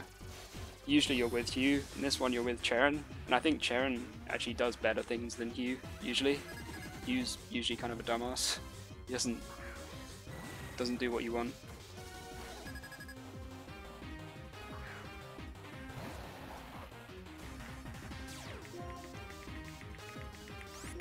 Okay, I'm gonna Rock Slide. Hit them both, that's nice. Oh, I missed the Golbat range. So, Iron Head the Croc now. Hopefully Stoutland finishes the Golbat.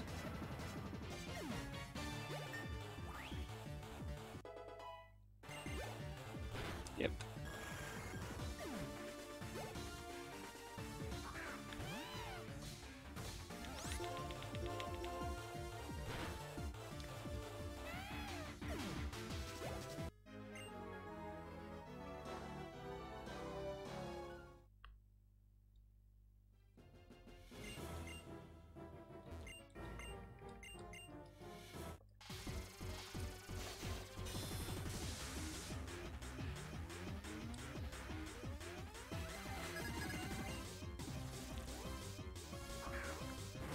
And hopefully Hugh kills this coughing,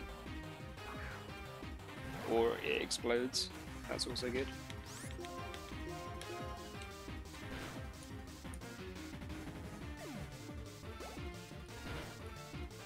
I didn't get it, but it exploded anyway. Okay, good. So now I'm gonna Iron Head the Watchog, and probably Hugh's probably gonna. Oh, he didn't. Sucker Punch, do what? So now, let's see. Look, guys, we're finally running challenge mode. The layout's at any percent up until now. Fury Cutter, what the hell? Yeah, I learned Earthquake there. So getting closer to the final moveset.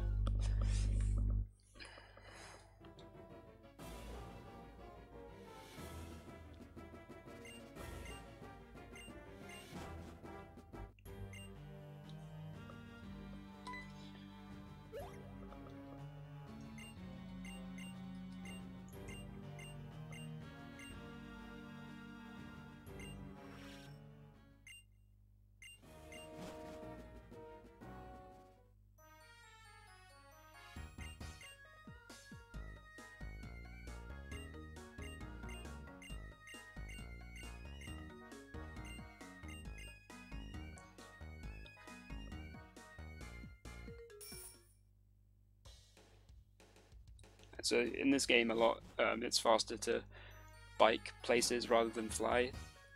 For example here, it's faster to bike back rather than fly because the flying animation is slow.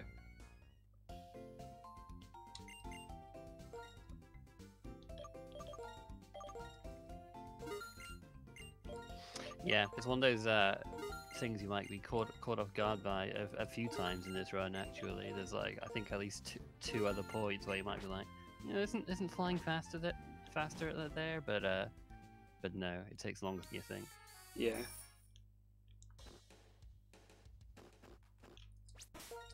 So now that's the last shopping trip of the run. Got max repels. I'm going to use it once, and then I'll just keep saying yes for the rest of the run. Got a couple of spinners here. Okay, dodge them both. This is the first like spinner gauntlet.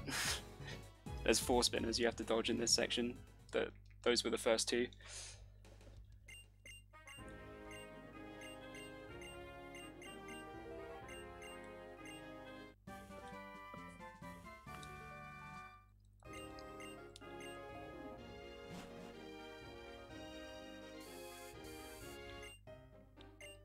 You got a quick trainer before the next spinners.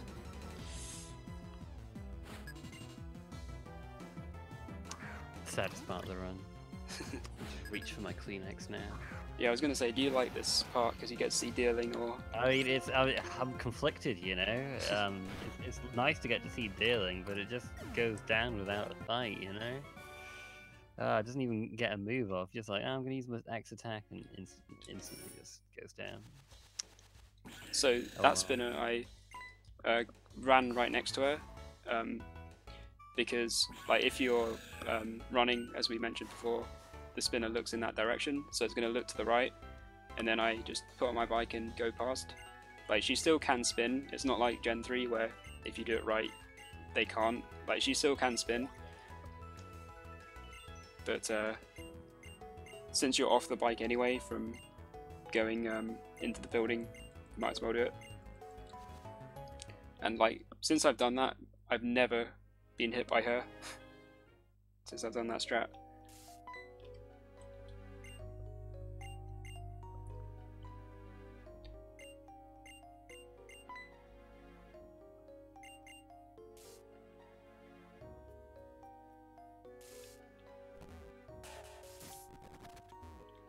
Oh no. Oops. So if you hit the things from the wrong side, it's really slow because you have to wait for a second. So I did another run to bike there, just to speed up her spinning.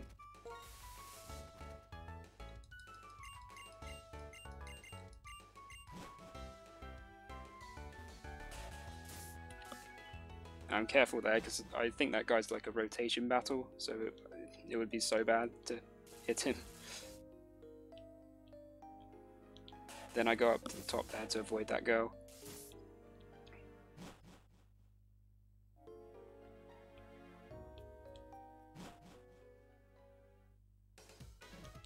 And then here it's faster to do this cutscene on this particular tile.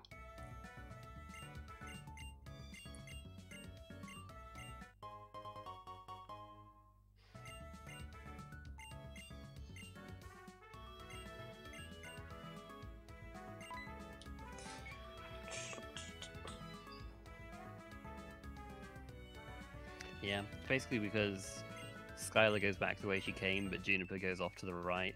So if you're here, then Skylar takes the fewest number of steps.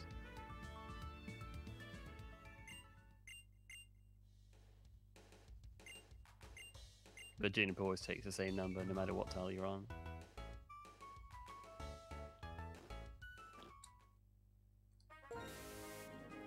Now I'm going to go over these things because then I can avoid any shaking grass encounters.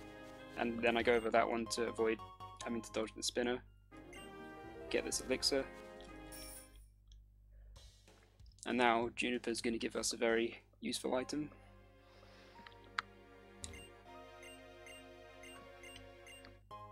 Lucky egg.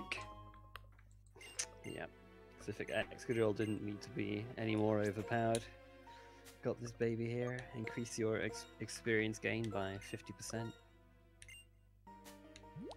And I'm going to take this opportunity while I equip it to teach all the 8 gems. So Strength, Surf and Fly are the 3 that you need to complete this. Well, you don't actually need Fly, but obviously it's faster to fly to a couple of places.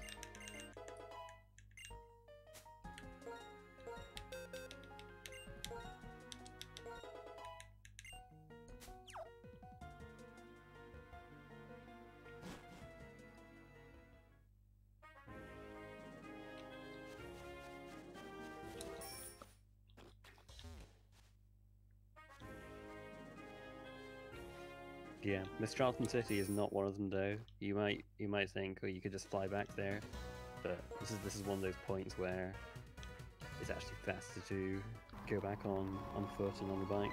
Yeah. And also, it's very close actually for that one, but I would rather my rappel was refreshed before the gym rather than in the gym. Yeah, you have to be, your movement has to be pretty good in this gym.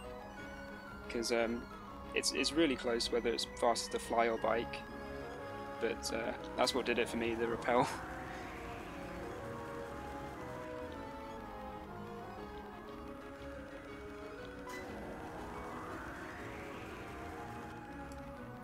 So yeah, every few seconds in this gym the wind blows, and so you've got to hide behind things.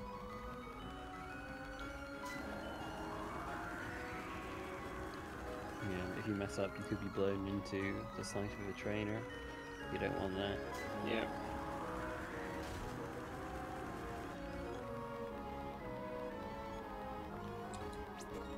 So I'm going to save before this fight. It's not too difficult, but the problem is if I die, then it's going to be really annoying because I won't have the X speed. So I'm going to just save.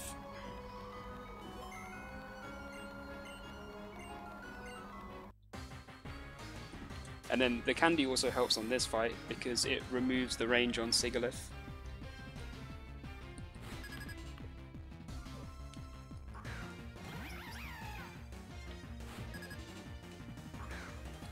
So this Swoobat has Unaware, which is pretty annoying because it's going to ignore my Home Claws, and wow, critical. I have to heal.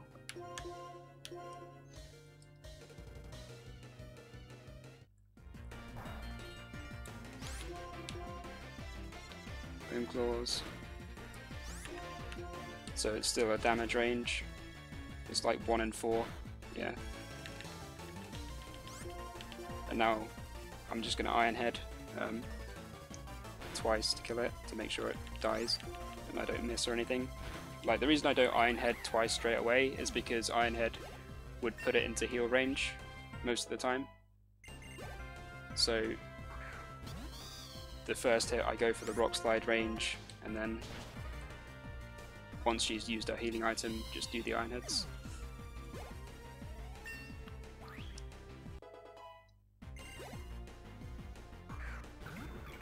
Yeah, so get level 38 here with the candy, and this isn't a range. So the X speed is specifically for Swanner, right? Yeah.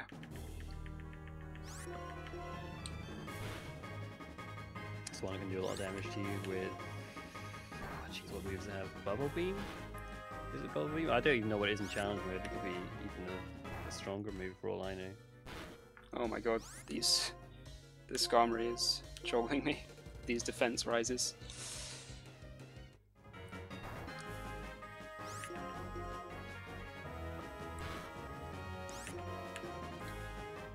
Yeah, it is Bubble. That was the worst Skarmory I've ever seen. Oh my god. Oh no, it has Surf. Oh my goodness. Okay. It has Surf in Challenge Mode. Yeah, that would just flip and wreck you. Yep. I mean, it wrecks you with Bubble Beam in normal mode. Yeah. So...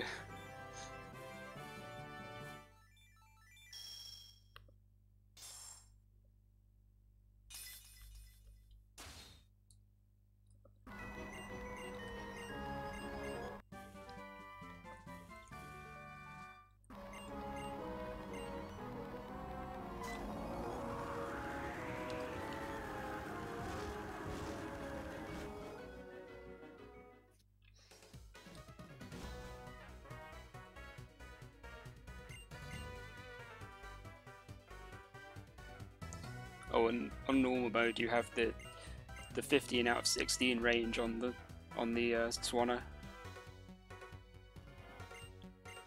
which is pretty bad if you miss. Geez. But luckily, Rock Slide can't miss because of the home clause.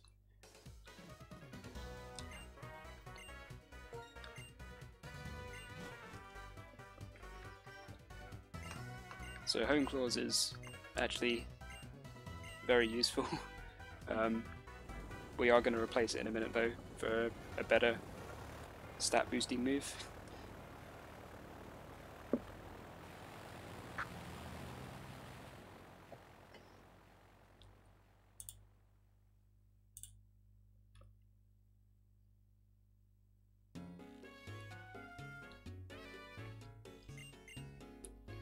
I didn't mention before about there's a lot of yes/no text boxes, and like sometimes there's a faster option.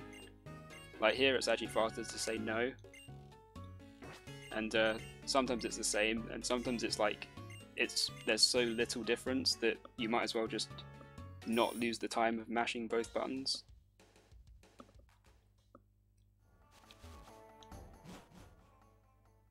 So yeah, those bikers there go really fast if you hold B, so you have to make sure you're not holding B when you go there. Don't know why you would be, but so here I'm gonna bonk into this trainer, and that's gonna delay me just enough so that I can run past the guy down here, like that.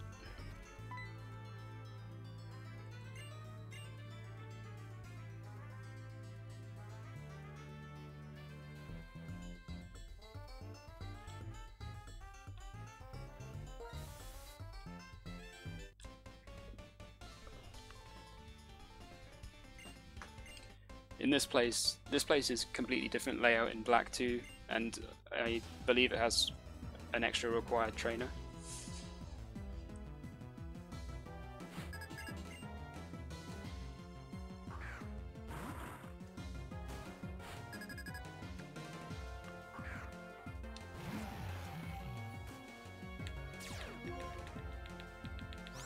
So this fight is better in challenge mode because this Vibrava is not a damage range. Because it's very bad to miss that in normal mode. Okay, unfortunately, Mushrana didn't attack. So this Earthquake won't kill the Grumpig. Oh, well, I crit it, and I crit the Camerupt as well. Which obviously didn't matter, but... Excadrill sees and Mushrana not doing anything. Right, I've got to pick up the slack here.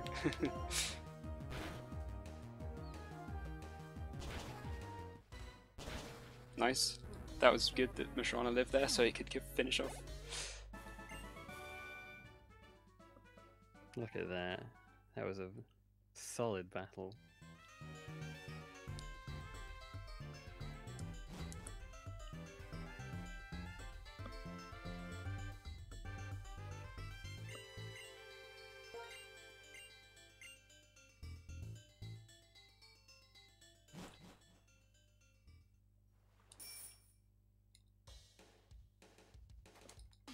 Alright, this fight is a lot worse in challenge mode. If he doesn't use Taunt, then it's just the same, pretty much. Well, it's actually better, because there's no range on Samurott, but if he does use Taunt, then it's a lot worse. And he does seem to use Taunt most of the time.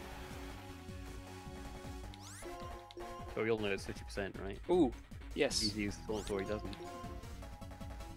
So that's really nice. I was able to set up 2 home claws, so this fight is now easy. In before crit Aquajet.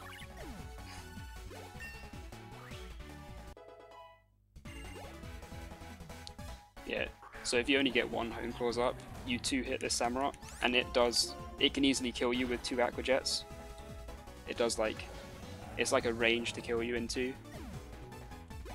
So depending on how much he does, I might actually have healed to give me a better chance of surviving the second one. So now we get Swords Dance, which is very nice.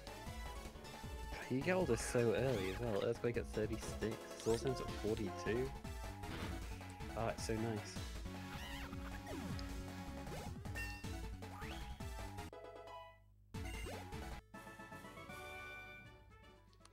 And that's it. This is your finished moveset. You don't need it. This is just so good.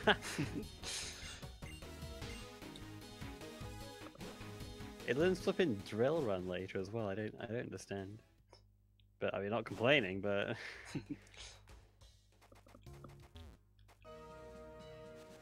So that first guy, his pattern seems to be different sometimes. Like sometimes you can go in front of him, and sometimes you can't. I don't really understand how that's.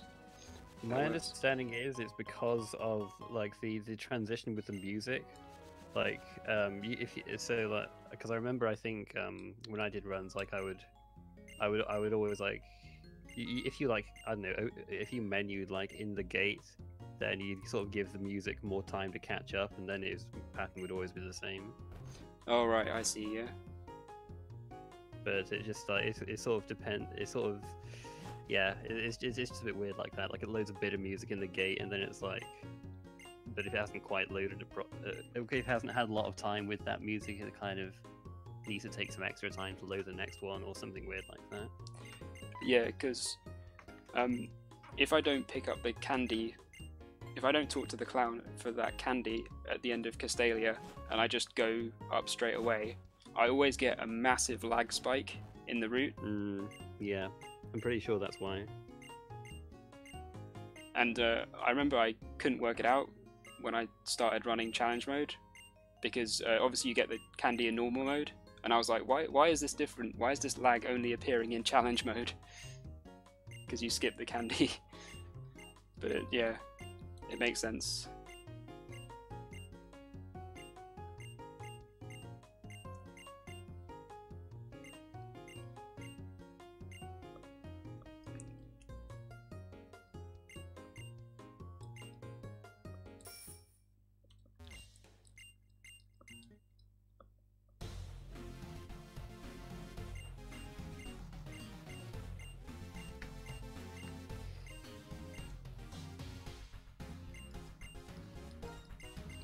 Okay, got another double battle.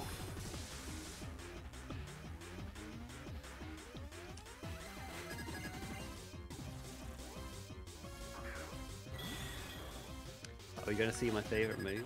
Are we gonna see it?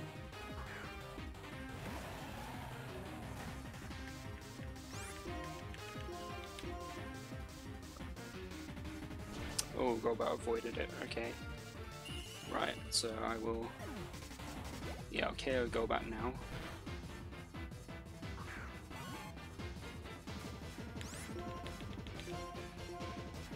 There it is.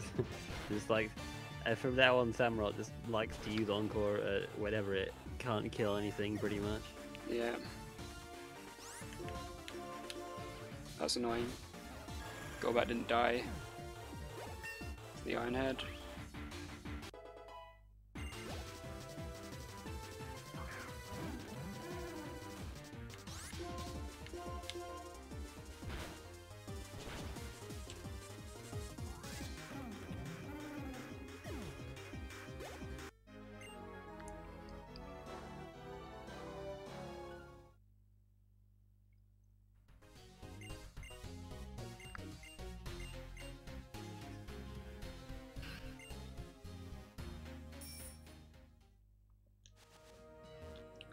So there I used that trainer to bonk into them to know where the candy is.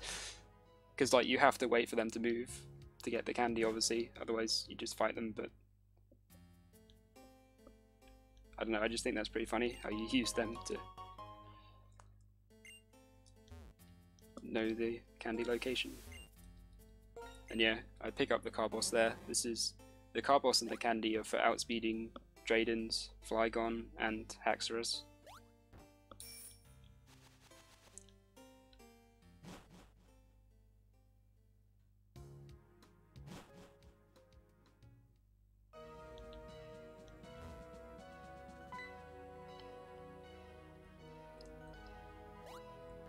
There's some legendary here. Don't really care. Goodbye. It really wants to be caught by you. It just like jumps in front of you, and you're like, I'm not interested. Sorry. I've got a real legend on my team already.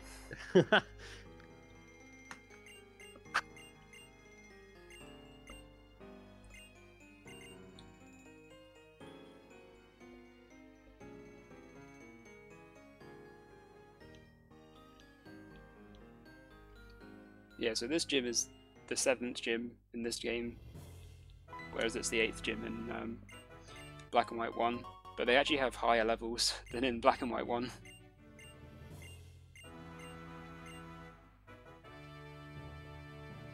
Especially even in normal mode, but especially in challenge mode.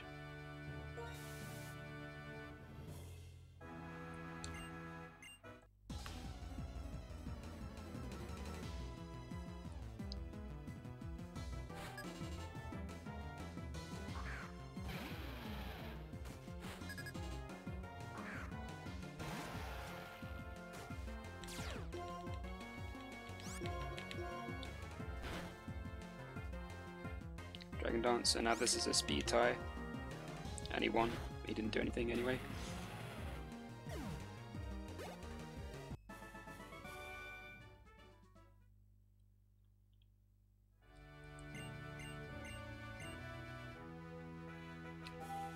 This gym is a lot better in this game than in Black and White 1. It's such a pain in Black and White 1. It's so long.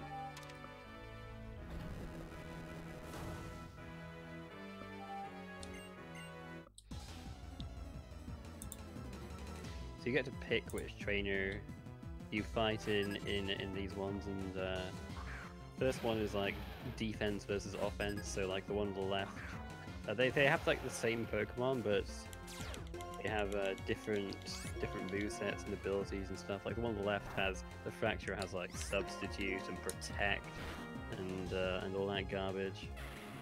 This one's got more offensive stuff, so it doesn't really troll you as much with all that garbage.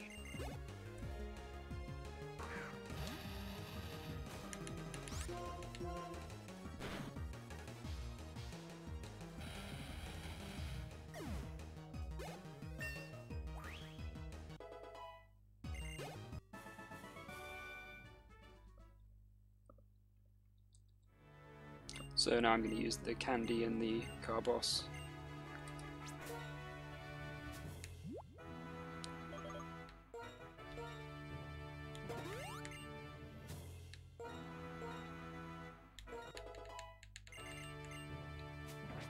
And I'm also going to switch Pidove to the front, because the next fight is a triple battle. So you can choose between a triple battle or a rotation battle. And I'm going to choose triple battle because it's better. And by having Excadrill second, he's in the middle, so he can hit everything.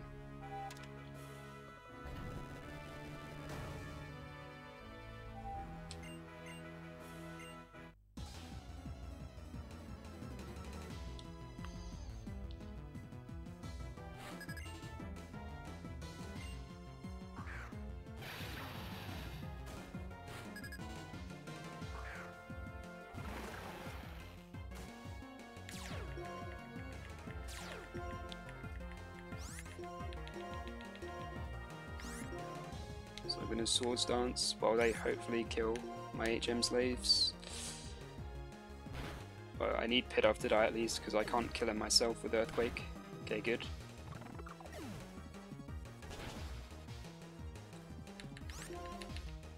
I'll check my... yeah, I need to heal. Okay. So now I can just destroy everything with Earthquake.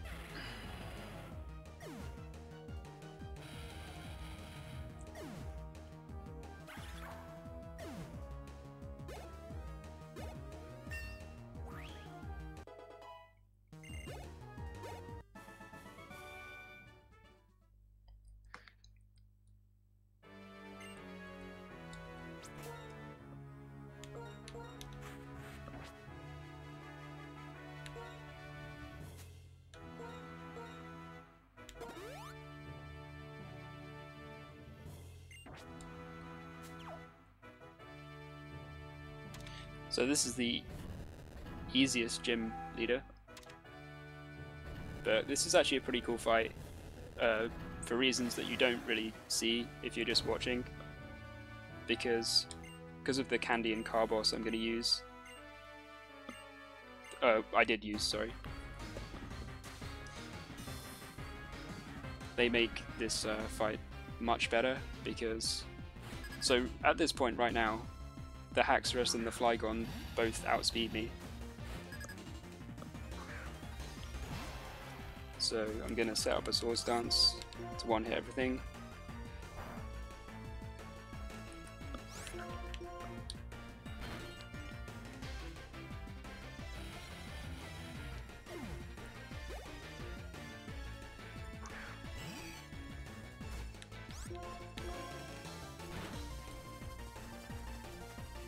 And so this level up means I outspeed the Flygon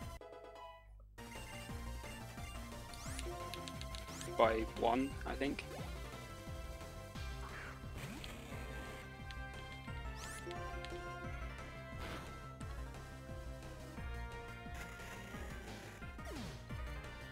And then this level up means I outspeed Haxorus by like 1 or 2, I think. So it's pretty cool how that works out.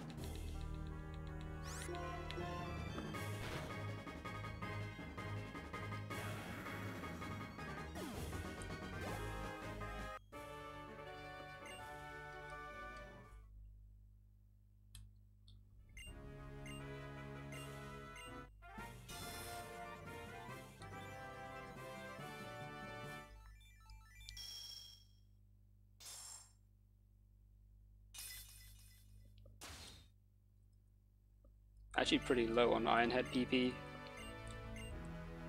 so I'll have to substitute some rock slides in the next section.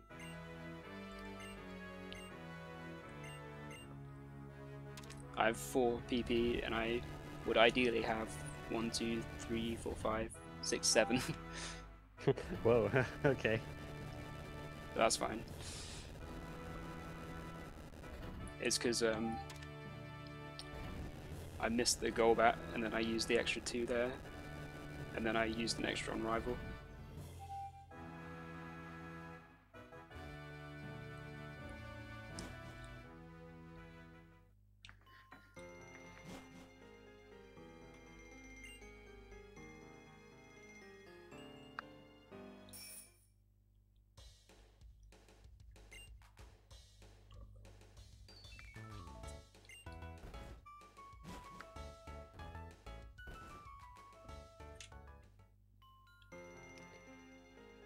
I like how there's a place to the left that's the only place that sells X items in the game.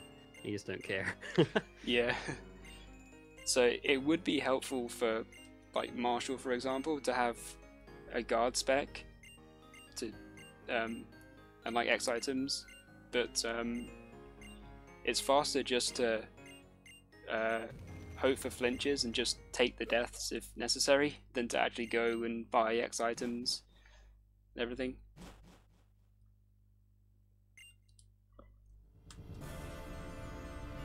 And yeah, since you have Sword Stance, you can get an attack raise anytime you want, and for speed you just outspeed everything. Just using the car boss for that fight just then.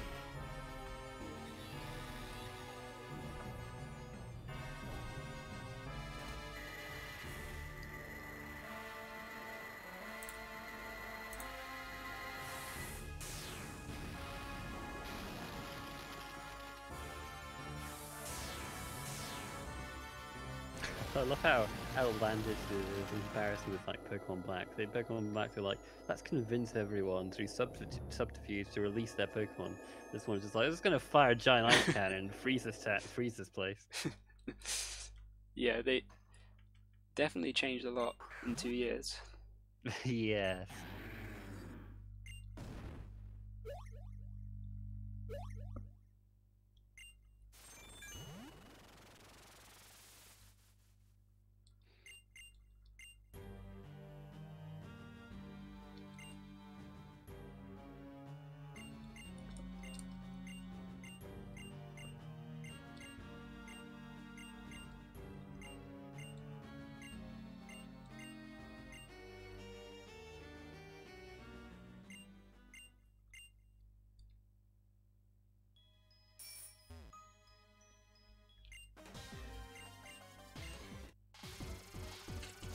So you have to beat all the grunts here before you can challenge Zinzalin.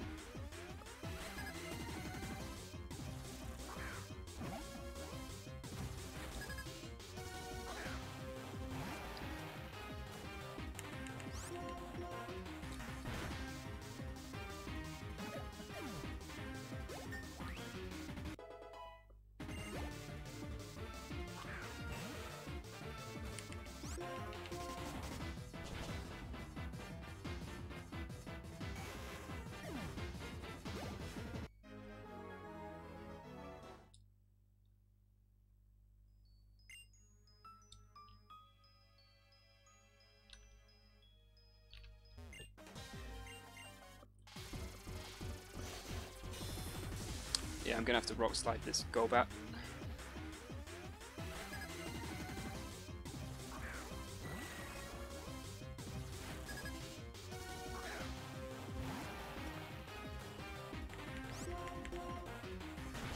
I hit it.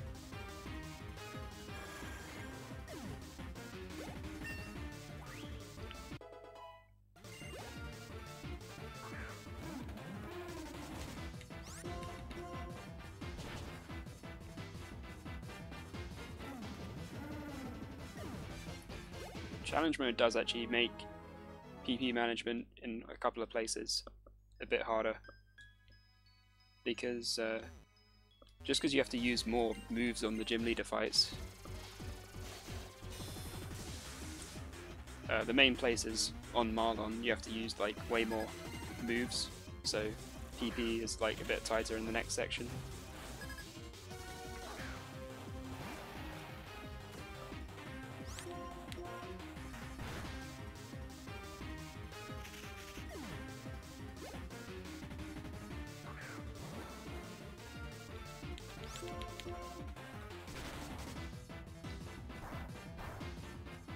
This Weezing has Explosion, so it's pretty nice if it uses it there, but didn't.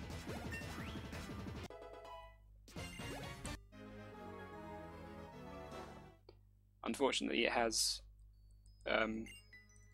Haze as well, because it'd be nice if you could just Swords Dance there and hope for the explosion and then one hit it. But if you get Haze, that's terrible.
So Team Plasma's gonna leave,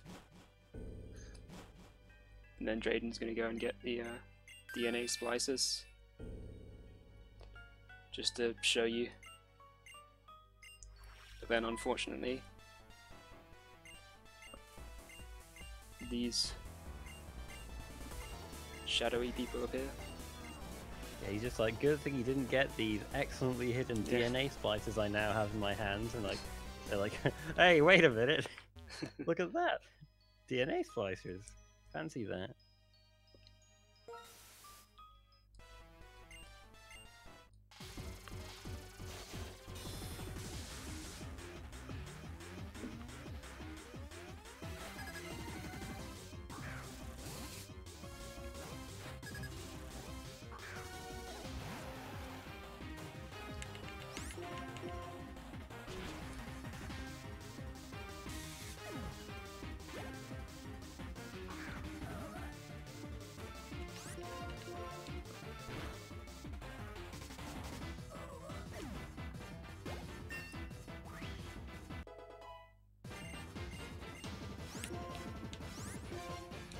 do not need drill run.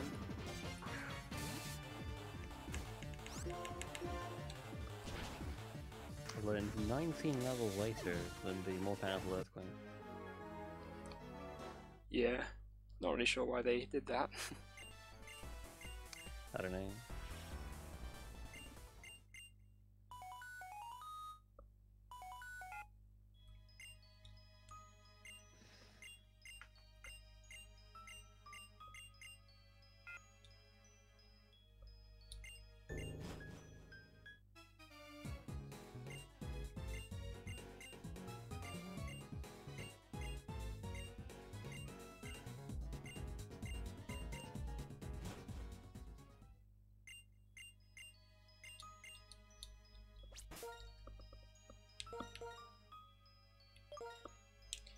So one of the 2 times that I'm going to use fly right here.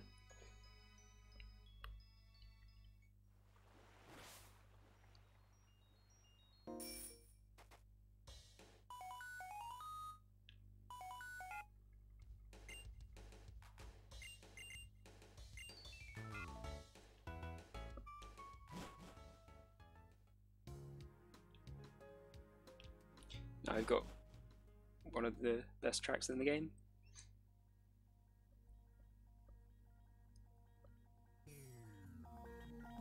Are we gonna see a Wailord today? I don't know if it's actually. I don't actually know how that works for the RNG for Wailord. If you ever actually see it in the run. Don't think I've ever seen it.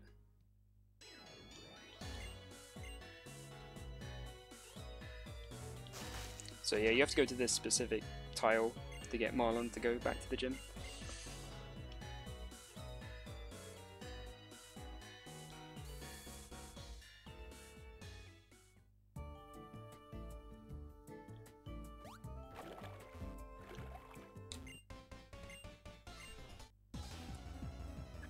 This is another spot where running does not actually trigger these guys to look towards you, which is nice.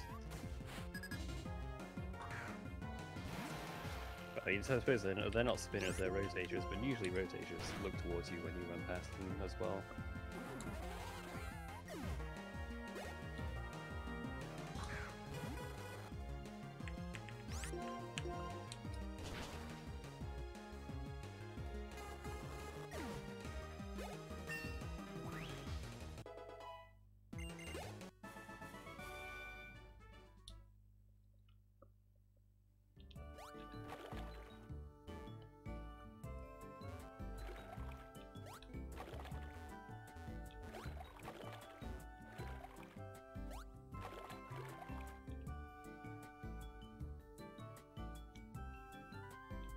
Oops.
Alright, time for Marlon, and this fight is a lot more annoying than it is in normal mode because he's got an extra Pokemon and he also sends his Pokemon out in a different order, which is kind of worse. So I just want a lot of flinches on this fight because I can't kill this with Earthquake, so I'm going to use Iron Head first. I didn't get the flinch and got schooled, that's bad. So I'll probably die to the Caracosta if I don't flinch.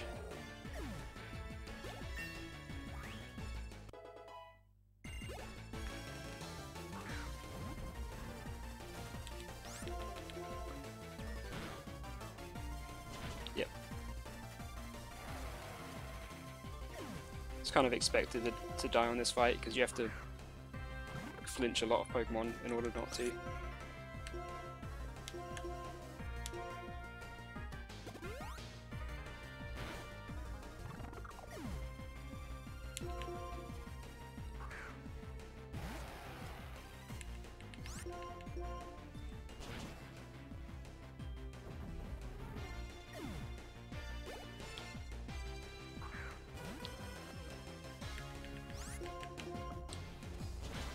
Good, hit the Mantine.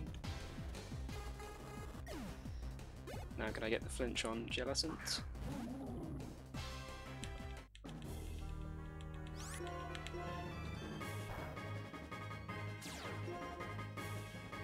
Nope.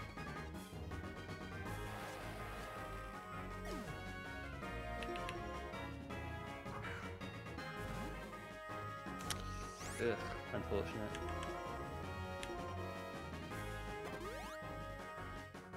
It is what it is, you know. Weak to water scores a powerful attack, and this is challenge mode, so... Yeah. In normal mode he leads with Caracosta, and fairly often goes with Shell Smash, and you're still faster after that, so it's quite nice.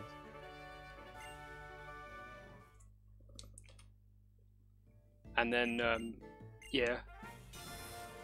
And then his second Pokemon, he sends out Wailord next, which in normal mode, if you're at full health, it almost always uses Amnesia, so you can get a Swords Dance for free, and one hit the Jellicent.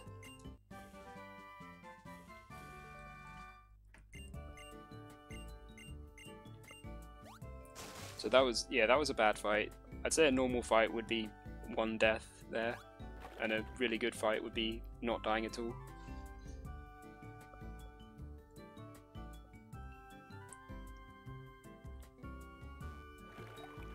Obviously it can go worse if I got crit, or I mean if I got crit by Wailord or missed Rock Slide, I would just be dead completely.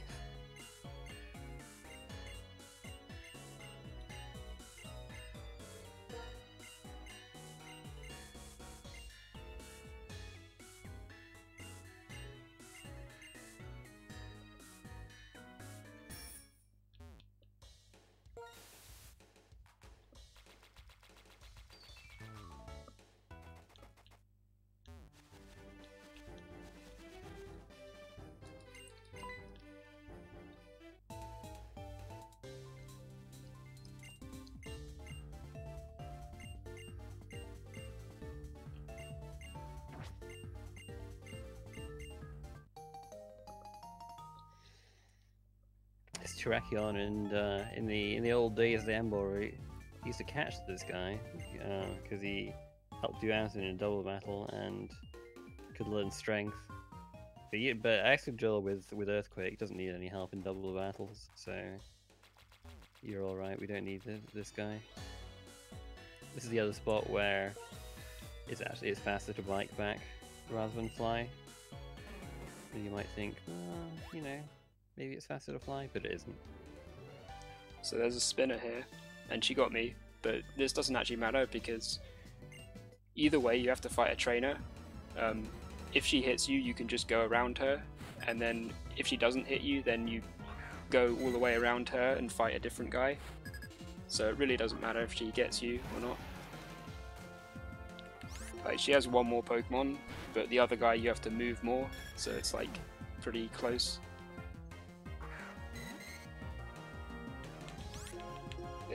I guess it's slightly faster to fight the other guy, but it's not worth like waiting for her to spin.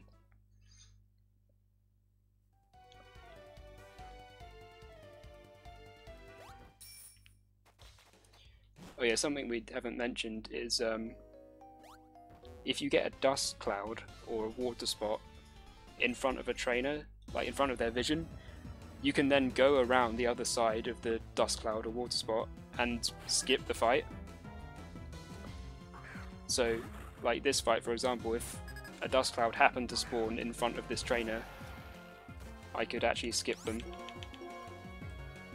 But I don't think that's ever happened to anyone on a run, ever.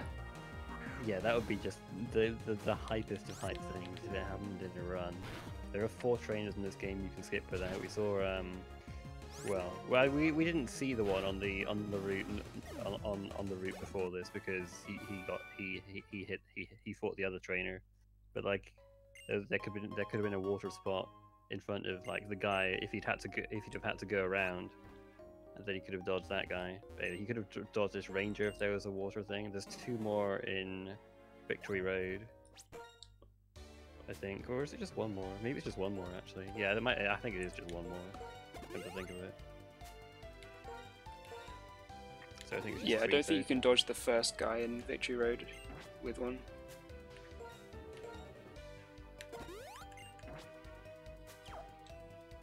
It's just the last trainer in Victory Road. So yeah, I actually revived Psyduck there, so that because there's a double battle soon where if you only have 1 Pokemon alive, you do it as 2 single battles, which is like slightly slower and uses more PP.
Let's see what my Iron Head PP is.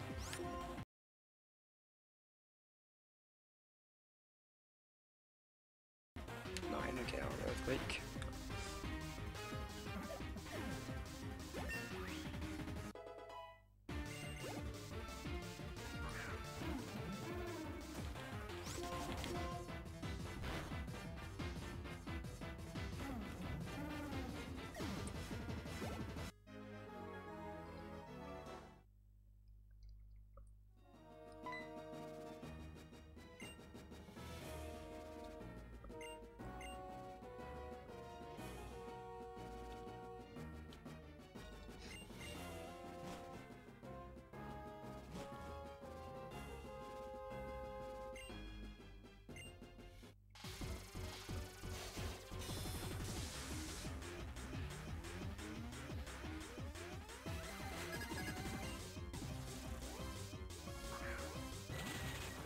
Right, so here I'm going to Rock Slide, and I'm going to hope that I don't get Encore from Samurott, which is pretty unlikely. You're gonna get Encore from Samurott, let's Yeah. face it. I can dream. Because like if he knocked out the Survivor there, then Garbodor would be sent in, so I could just finish off the fight this turn.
I think it's this visit to the plasma frigate that in Black 2 it's like a bit of a nightmare because you have to like drop several gate. I don't know. I think you have to like press buttons to drop some gates or something, and you have to dodge like 6 spinners or something ridiculous like that.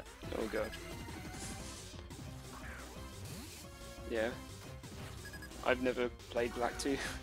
I always like White 2 was the game that I bought when it came out. Yeah, they swapped around which visit to the plasma frigate you had to give the password to. So like in Black 2, it was in Black 2 it was this visit where you had to drop the you had to press the 4 buttons to drop the gate. Yeah. Instead, so they just swapped them around. But they changed the layouts a bit, and so but it just further reinforces the fact that everything in Black 2 is worse for speedrunning. Yeah. It's kind of insane how everything is worse.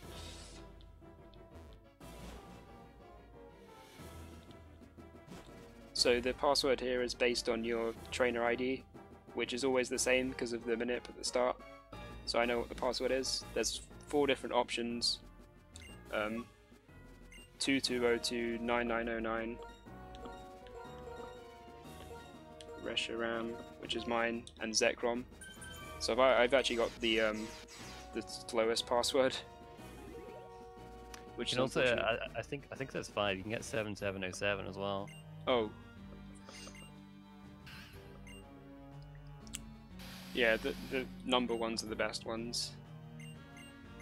But to find out your password, like, you just have to play up to this point in the game and test them all when you find your seed. I think you can figure it out based on like I forget exactly what you do. On user poster on Twitter at one point. It was like I've tried to find the tweet recently. I don't know. Let's see. I'm not sure. I don't think I was able to find it though.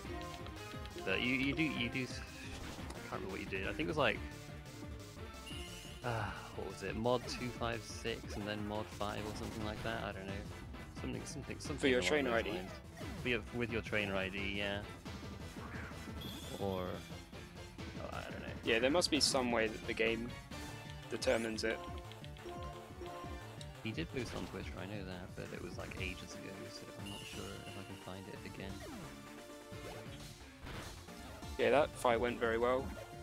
Well, I mean, it hasn't finished yet, but 2 Aquatail hitting there is very good. And then I can just Earthquake here. Yeah, Samurott will go for Aquatail in this fight because it actually KOs things. Wow, I crit him. That's a bit slow. Oh, rip. See you later, Samurott.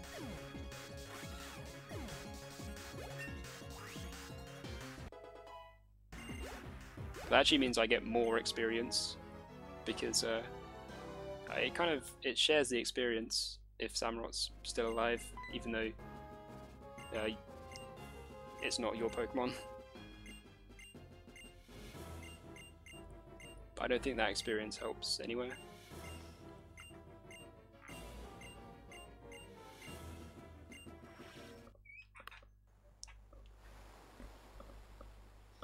Oh, interesting. There's more possibilities of password in Japanese, huh? Didn't know that.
I like I have to wait several seconds in that cutscene with Sharon to tap his foot. Yeah.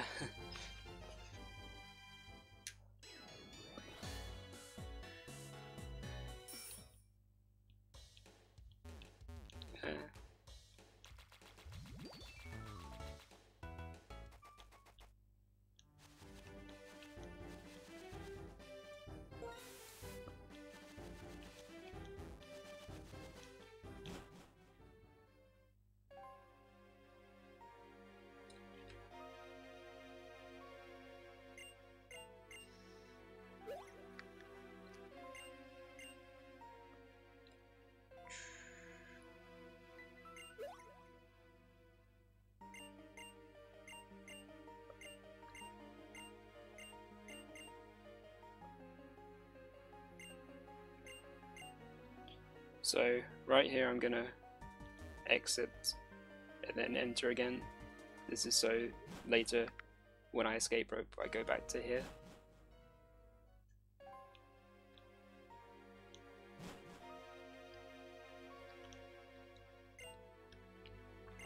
Yeah, this is an interesting one because it's actually faster to not do that, but only by like a fraction of a second. And if you get a dust cloud in like the narrow spot that you'd have to go down, if you like escape rope to the area on the right, it would lose, you know, a lot more time. You don't want that to happen. Yeah.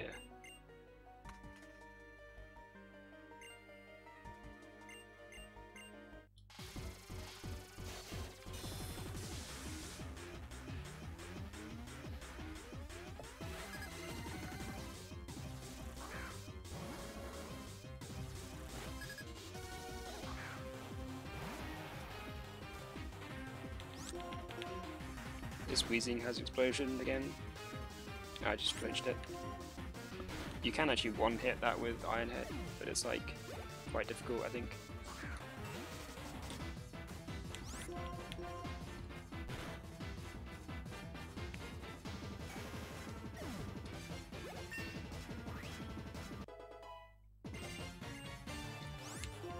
I don't need Fissure.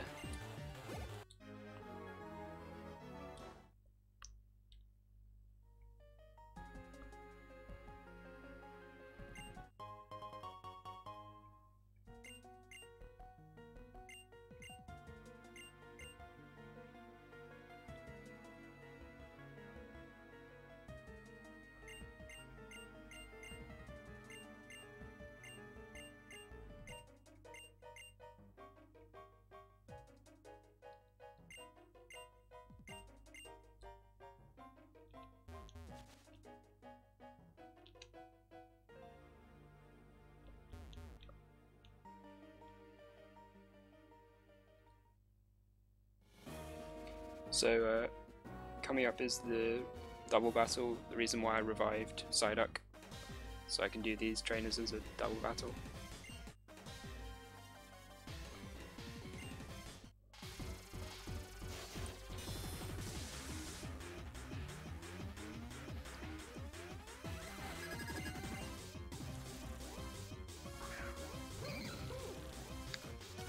If Pidove was alive here, I would have to Swords Dance to let it be killed because it wouldn't die to an earthquake, obviously.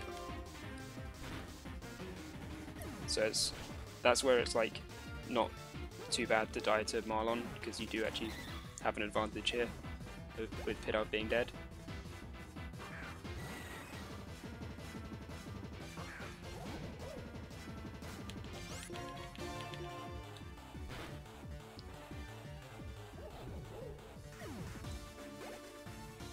Get rid of Scrafty, then we've got a Bargainer flying type, so Rock Slide.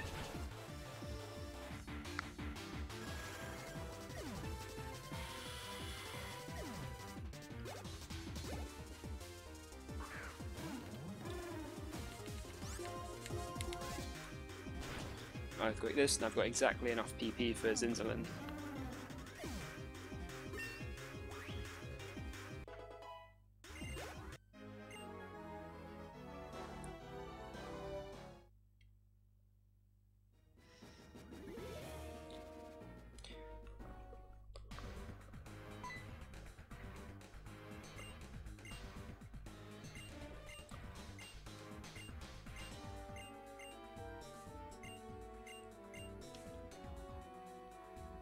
So now you've got a puzzle here where you have to like activate all the switches, and the way I do it is actually slower than the fastest way, but it means that you don't have to dodge a spinner.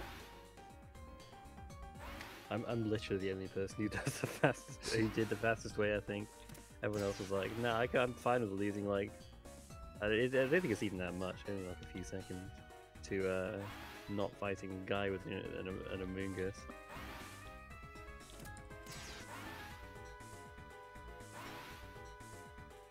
Especially as I have exactly enough PP right now for the next fight. Yeah. Okay. Fair enough. I mean, I could rock slide Cryogonals, but rather not.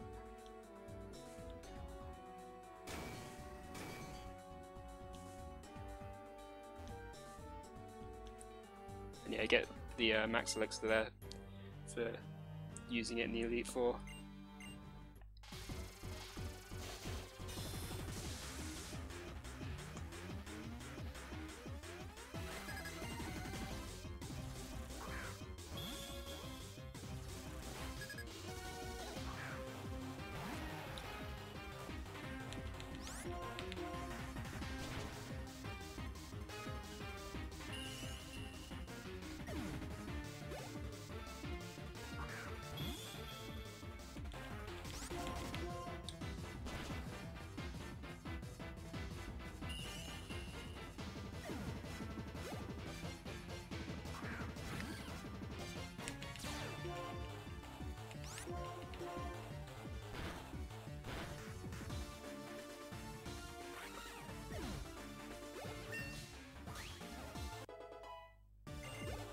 Alright, since I didn't take damage from like anything, I can just elixir here. I don't need to heal.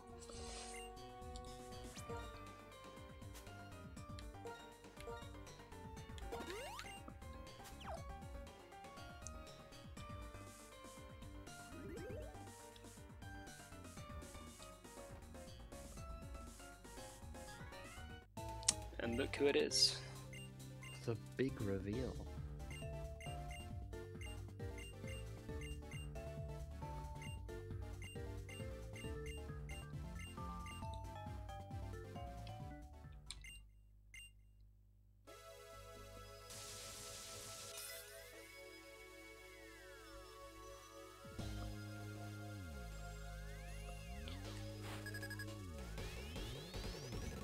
So on this fight there's a couple of pokes with Sturdy and then one with an air balloon. So I'm just going to use Iron Head to break Sturdy / air balloon and hope for flinches. Save a bit of time.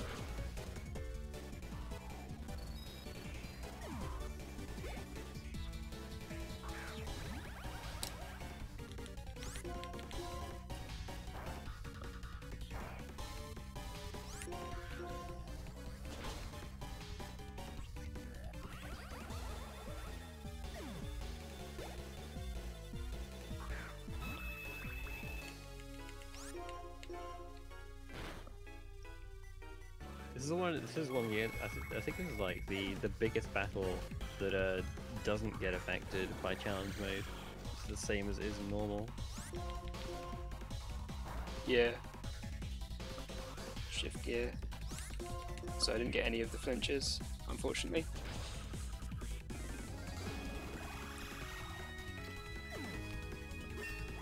Actazone can explode too, but I'm not sure how common it is with Excadrill. I've only seen it once. It was pretty rare with M4 as well, to be fair. I only saw it once, and it was at UKSM, and I was so surprised. I was like, what? It actually used Explosion.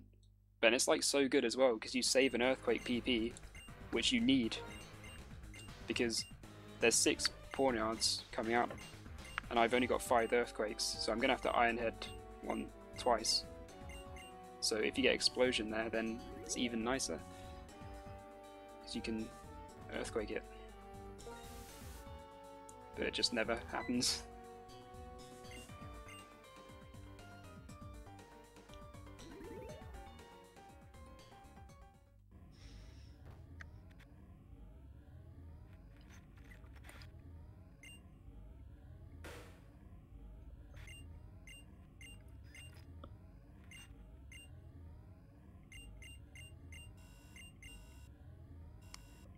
the bigger reveal. Getsis. Yeah. Still around. Angrier than ever. Yeah, he's got a new stick.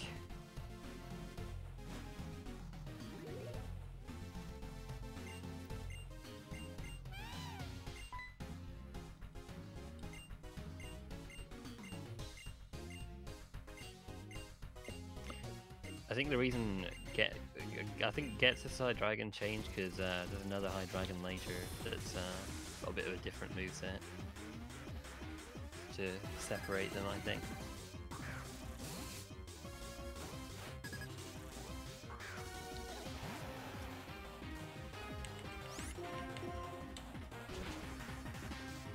So I have to choose one of the Pawnyards to Iron Head twice.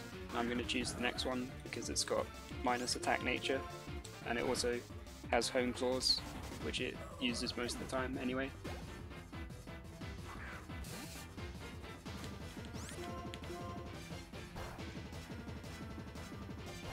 Oh, actually, didn't use it, okay. Faint attack. Yeah, I have to save an Earthquake on one of them.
So this Excadrill coming up is pretty annoying because it has me first, which means it can use your Iron Head on you and potentially flinch. There, you see? Critical. Okay, it didn't flinch at least. But I've been flinched 3 times in a row by that. Oh my gosh.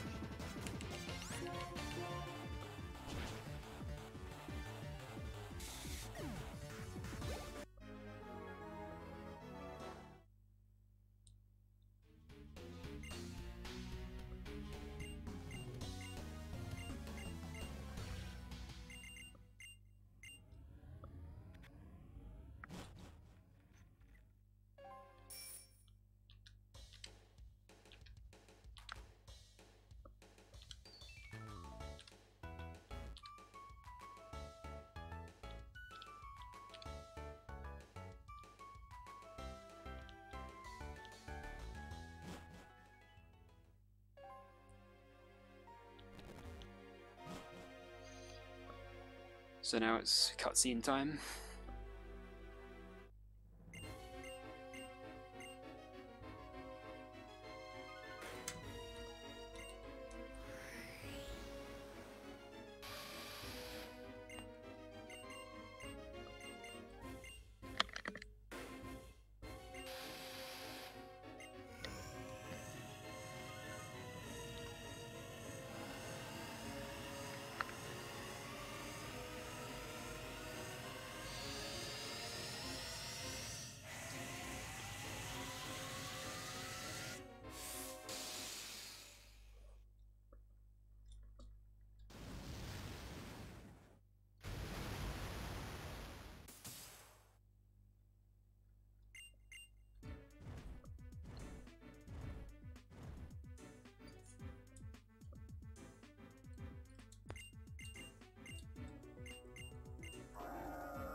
doggo thing end was it, you'd have been dead, dude. I mean, Yeah. you could have survived that. It just skewered. Goodness me. Yeah, you actually almost get killed in this game.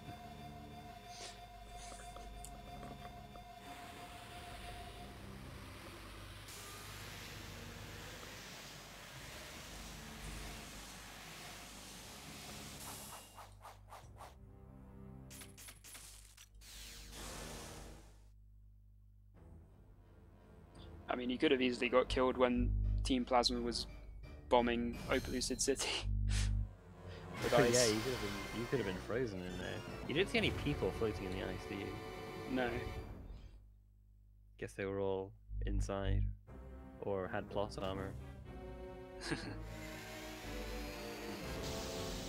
They all just saw a massive ship coming and went inside quickly.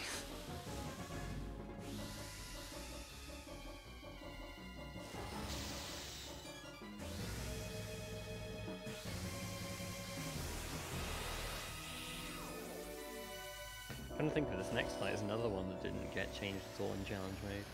What are these guys doing? Gotta buck up your game.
So I wonder how I'm going to beat this legendary.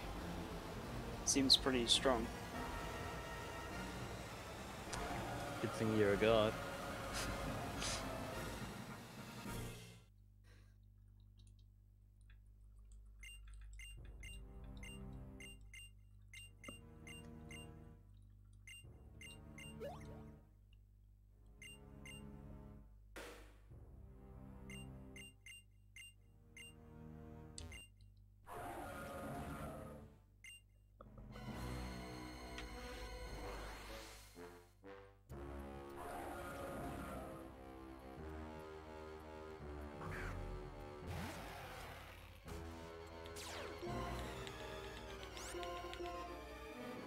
Boom.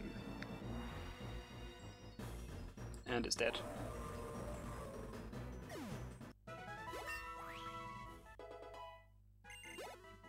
No problem.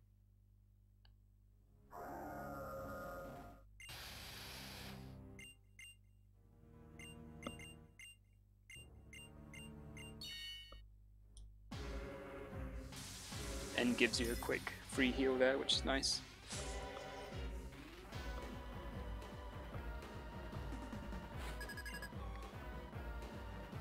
Tell Ketsis is angry based on this music. Just a lot more intense than in the original games.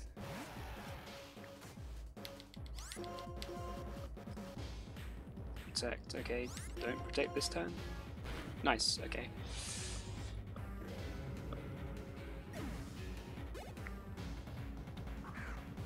Really nice being a steel type here because it could you can't get toxic by Yeah. Rodriguez. Yeah, we didn't mention that before. Excadrill has really good typing. Steel is very useful for plasma fights with poison types.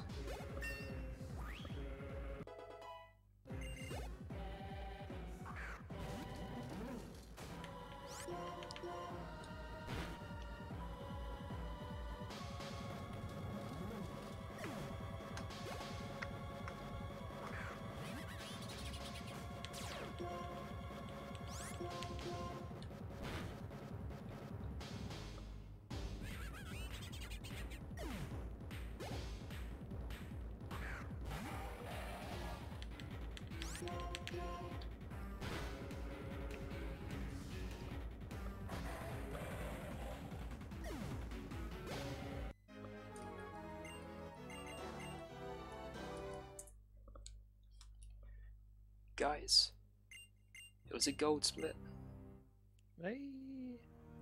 by 1.2 seconds. Look at that.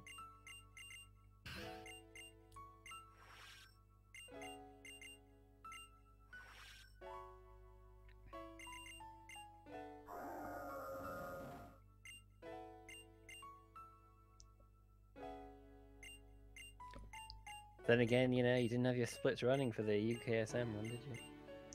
No, Was yeah. that challenge mode or normal mode? No, that was normal mode. Ah, okay.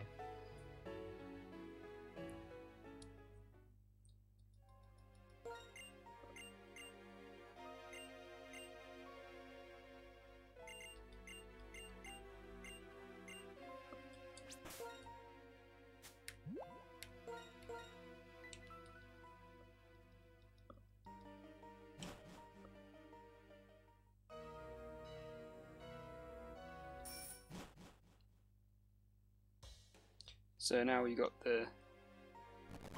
Oh wow. We got a dust cloud apparently. We've also got some spinners coming up. Oh wow, I think that literally spawned just like on the tile beforehand. Yeah. This spinner is a pain. Because you have to go around that corner. As a Garfield knows. Oh jeez, yeah. In my in my PB that was I was very lucky not to hit him because I went like one tile too high when trying to go past him on the left. Yeah. But I got past him. Yeah. It took you a few tries to get through, but luckily just as you got through he spun. I was so scared. It didn't actually waste any time because you would have had to wait anyway.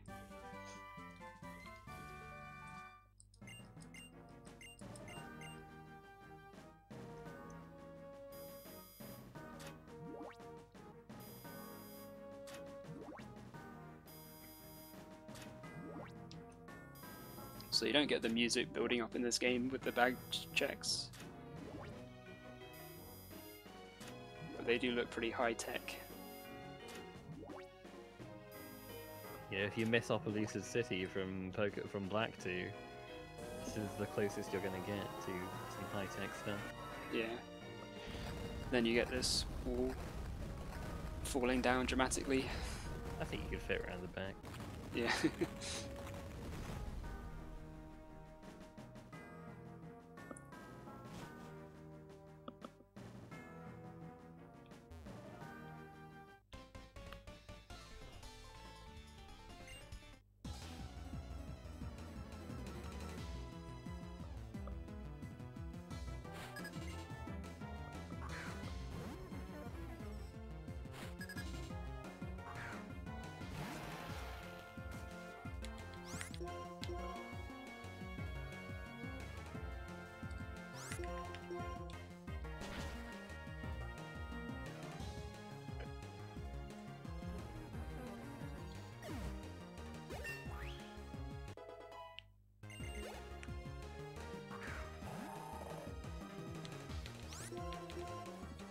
Nice to have a non-contact move in Rock Slide for that drift plane, because it has Aftermath.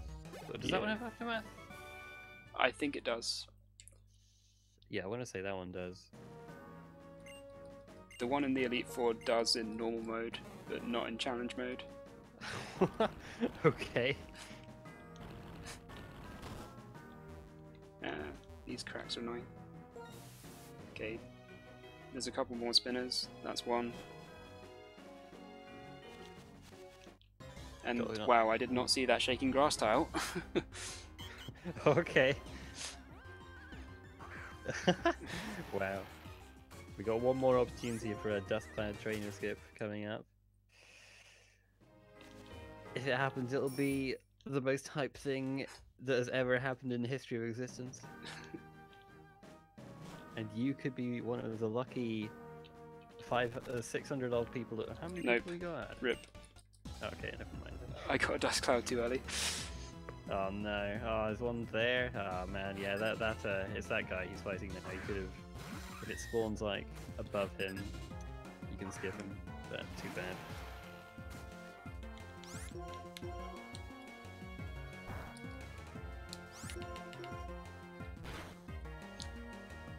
That spinner above is already facing left, so I'm just gonna go for it as soon as this fight ends.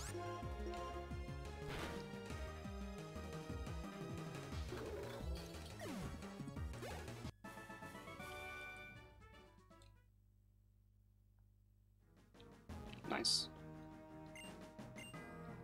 So was that spinnerless? I think so. Yeah, spinnerless game, good stuff. Feels good. So in here it's really dark, so you can easily get dust clouds spawning in front of you and... Oh my god, go left. Oh wow. It's so hard to go one tile to the left or right. Yeah, you can easily get dust clouds that you can't see.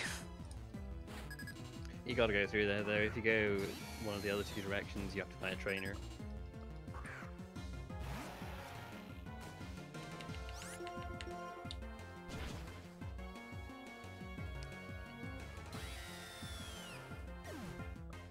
And since I didn't lose any earthquakes, I can do all these fights normally.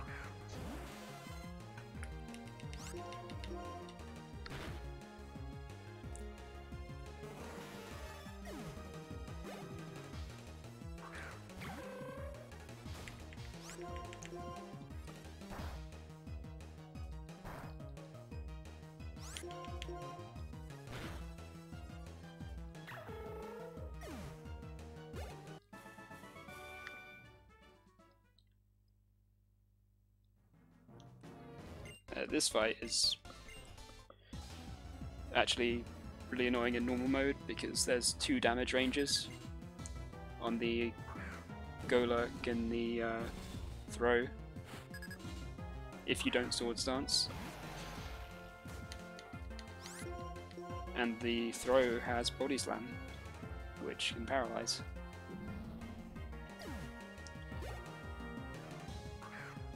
But in this we've got high enough level that they just die.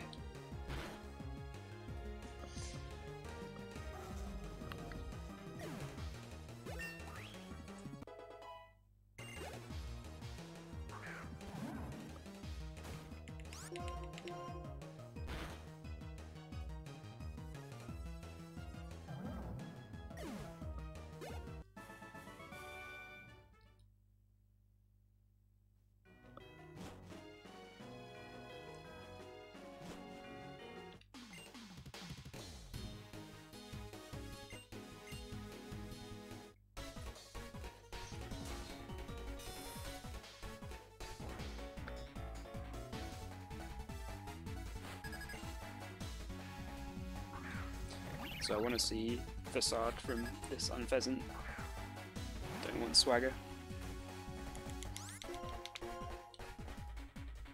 Nice.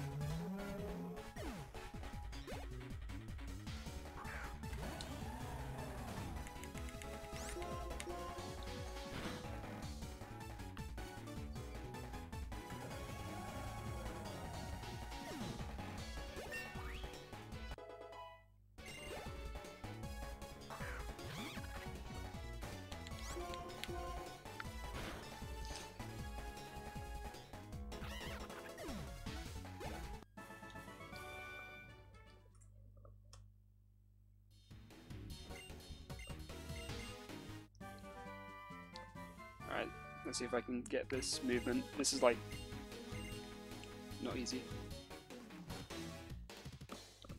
Didn't get it. Because like you get control back at a weird time.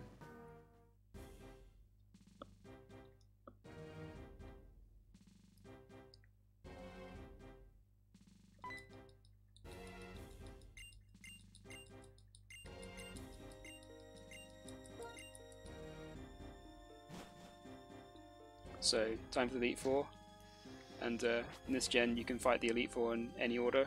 We're going to start with the hardest, obviously. But yeah, the reason why you fight the hardest one first is because if you fight Marshal later, then you knock the Conqueror into healing range. So you want to do it first.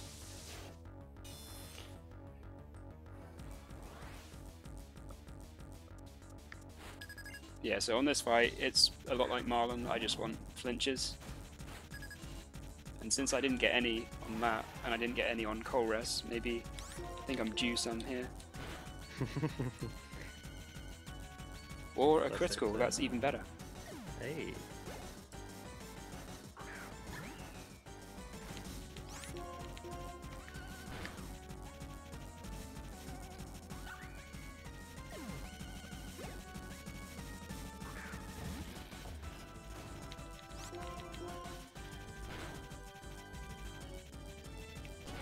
Nah, didn't crit.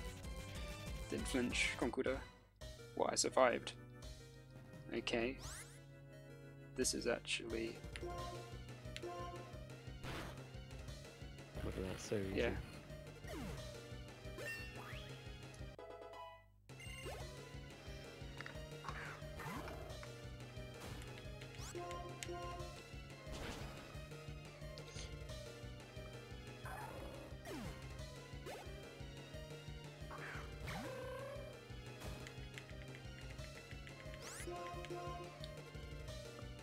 Damn, missed rock slide on Zork. Oh.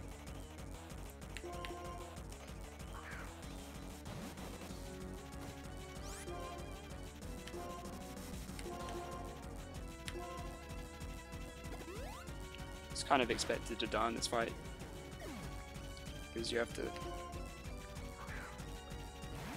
things do a lot of damage. Flinch? Nope.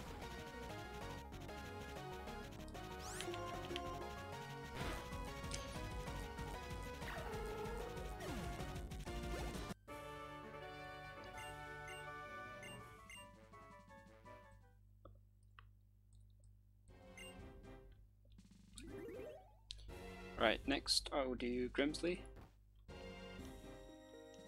And on the first turn, Grimsley's life pod always uses Fake Out. So I'm going to use the Max Elixir in the fight on the first turn, since I can't do anything else anyway.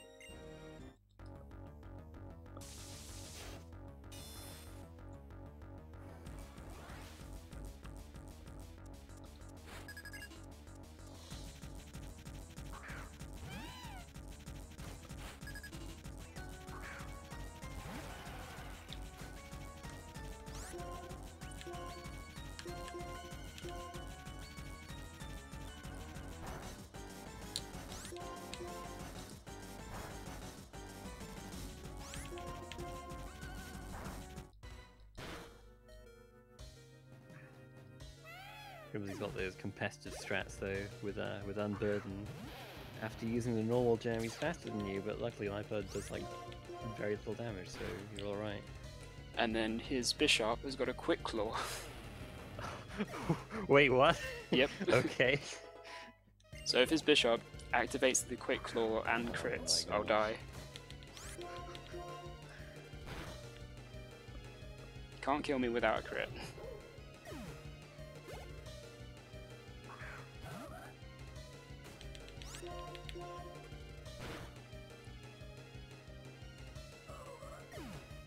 Yeah, every single Pokemon in the Elite Four has got an item. Quite a few of them have got Expert Belt. Okay, good, no Quick Claw.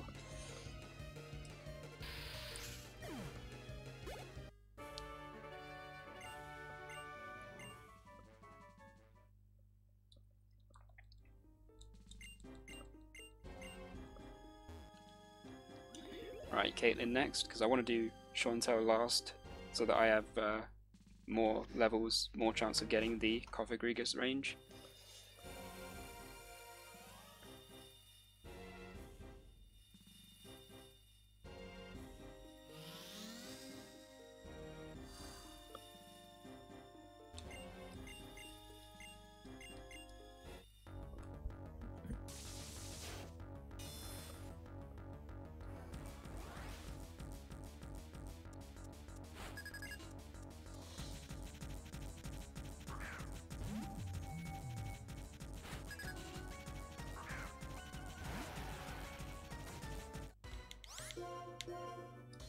So Hypnosis miss. Nice. That Mushron has actually got a, what is it, zoom lens, so Hypnosis is more accurate. Oh, But dang. it's really nice to get the miss there, because otherwise you have to heal it, and then she pretty much always uses Reflect, so you have to use Sword Stance again, and then she's got another chance to hit you with Hypnosis. So it's really nice to get the miss. Then this That's pretty lucky then. I think Zoolens is 20% extra with if you're slower. Or like well, you know, like so it'd be like 72% instead of 60. Yeah. That Metagross has Bullet Punch, but it won't use it because I'm out of range to die. Gosh, Steel type's just so good. You're resisting all this stuff. It's great. Yeah.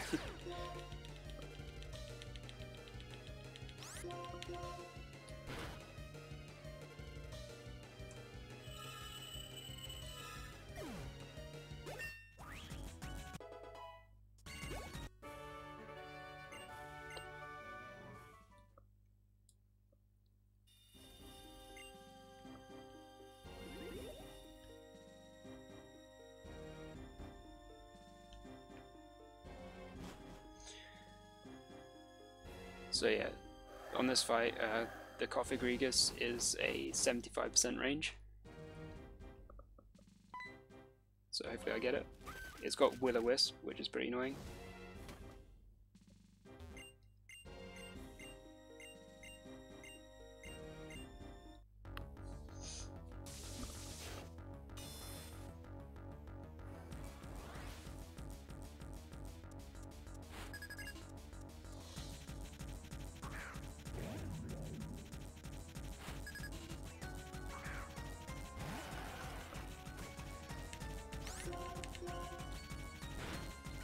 Get it?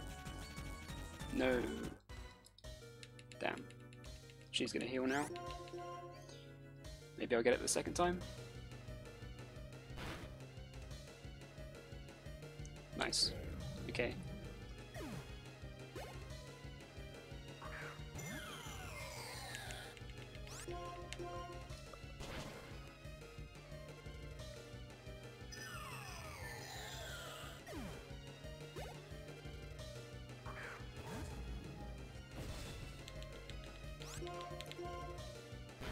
What was the Elite Story thinking? You've been sending out this badly injured Excadrill and just mopping the floor with them.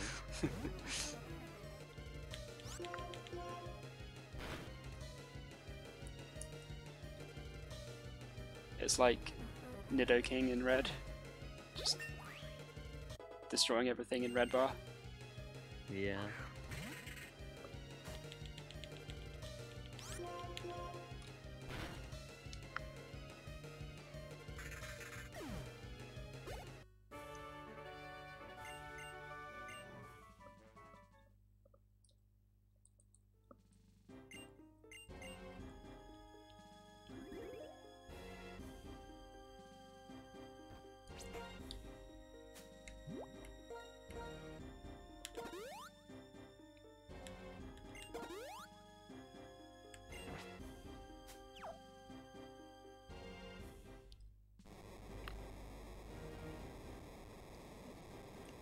So, time for the final fight.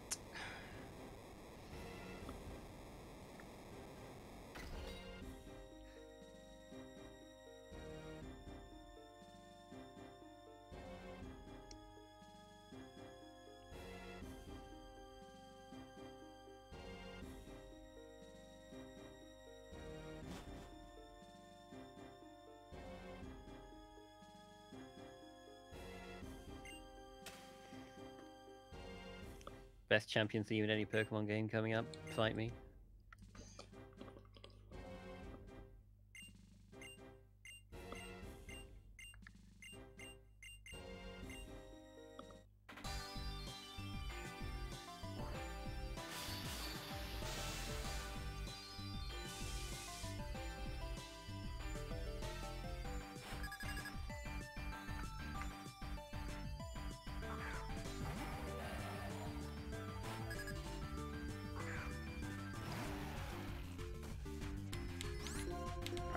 Miss. Damn. Don't burn. Okay, good.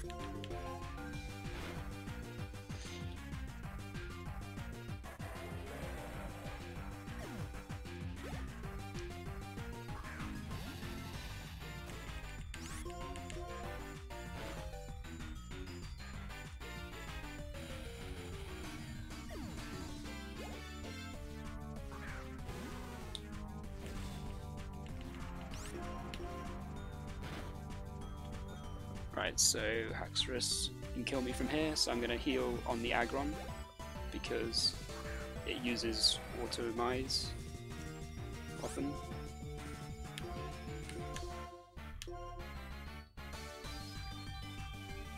Then I get... Aggron mercifully does not have sturdy. Yep. Even after Automise, still outspeed.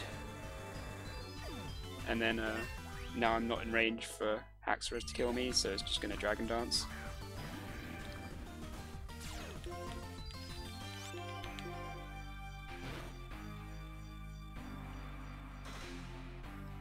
Oh, not if I flinch.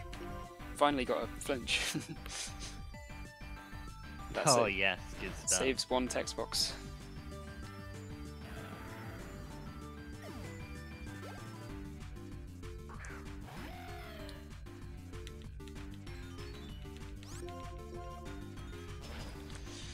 And that's the game.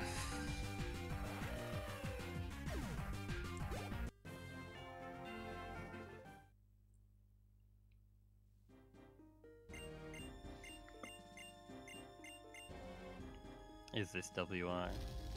I mean, it's pretty darn good for a marathon run, gotta say.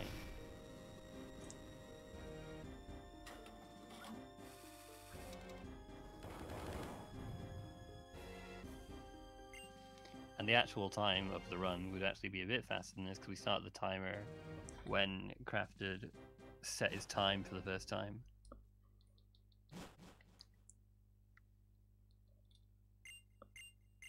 But yeah, solid run, very solid. Yeah, it was very good. Spinnerless. Not much went wrong. I had some amazing bits like the Elisa fight.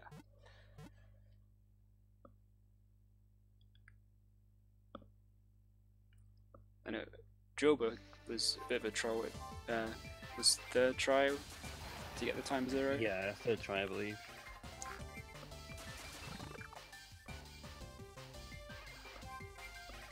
So the in-game time should be pretty good.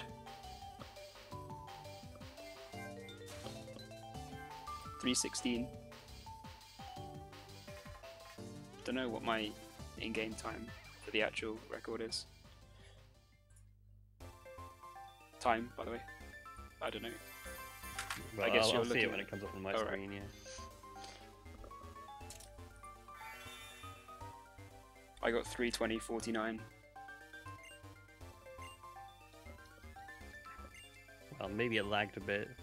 Maybe your stream lagged a bit at one point. It says 3:21:05 for me, but still really good anyway, considering the record is 3:17. Yep, and now I've unlocked easy mode. So. What do you mean? I thought we were already playing on easy. Yeah, easy mode is Excadrill. That's pretty much it.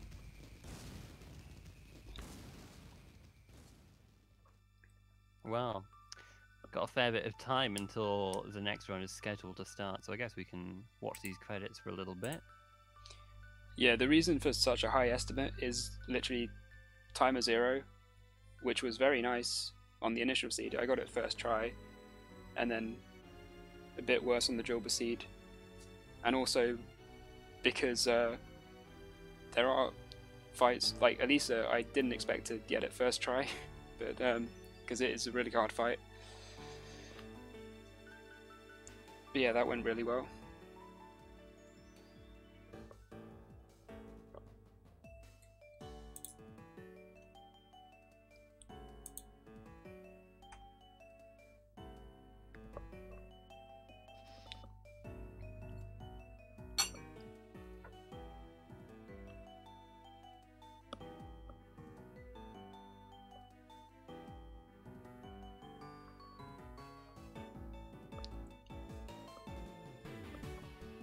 I don't know. I wanted to, I wanted to talk about more trolls, but I can't think of any. It was all pretty darn good. Marlon, that was. Oh, that's right. Yeah, you had yeah. No flinches. I got scold every time. Mhm. Well, I mean, you're guaranteed to get it off the first time, but Wailord's not guaranteed to use it. Mhm. Yeah, but no like no wipeouts or anything like that. No.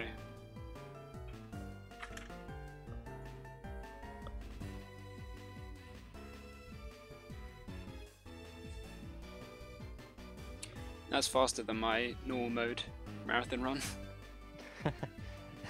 Okay, there you go. Challenge mode confirmed easier. Yep.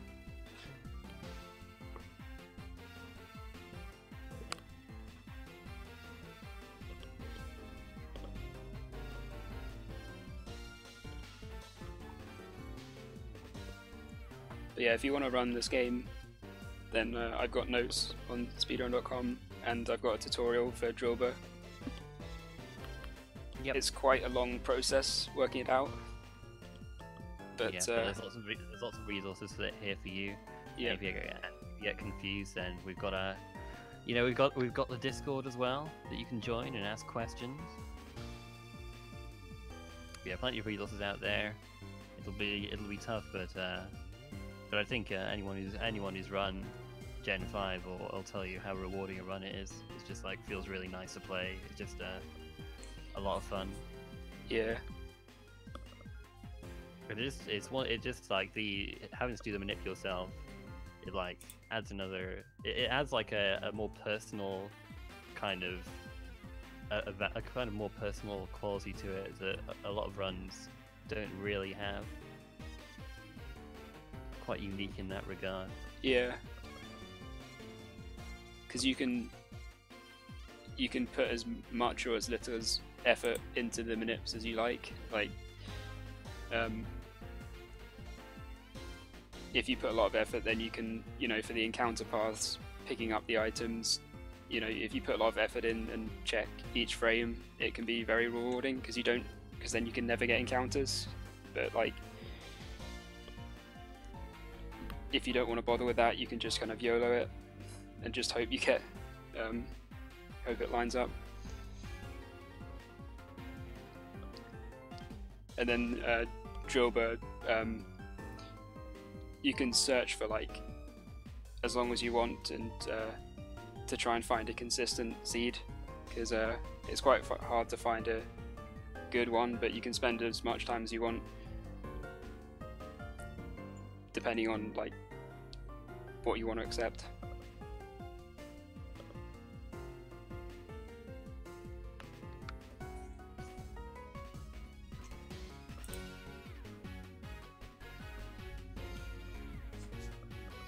Yeah, hope you've been enjoying these runs, guys. We've kind of been going sort of back and forth on Gen 5, Gen 1, because we had like Pokepark 2, that was Gen 5. Then we had Blue Catch Mall, Gen 1. Now we had White 2, Gen 5. We got another Gen 1 run next. It's going to be the Pokemon Yellow, 80% no save corruption, tool assisted speedrun by TyCavin83. So, yep, that'll come next. We've got a fair bit of time until that's scheduled, so if you guys, I don't think we might not start for a while yet, but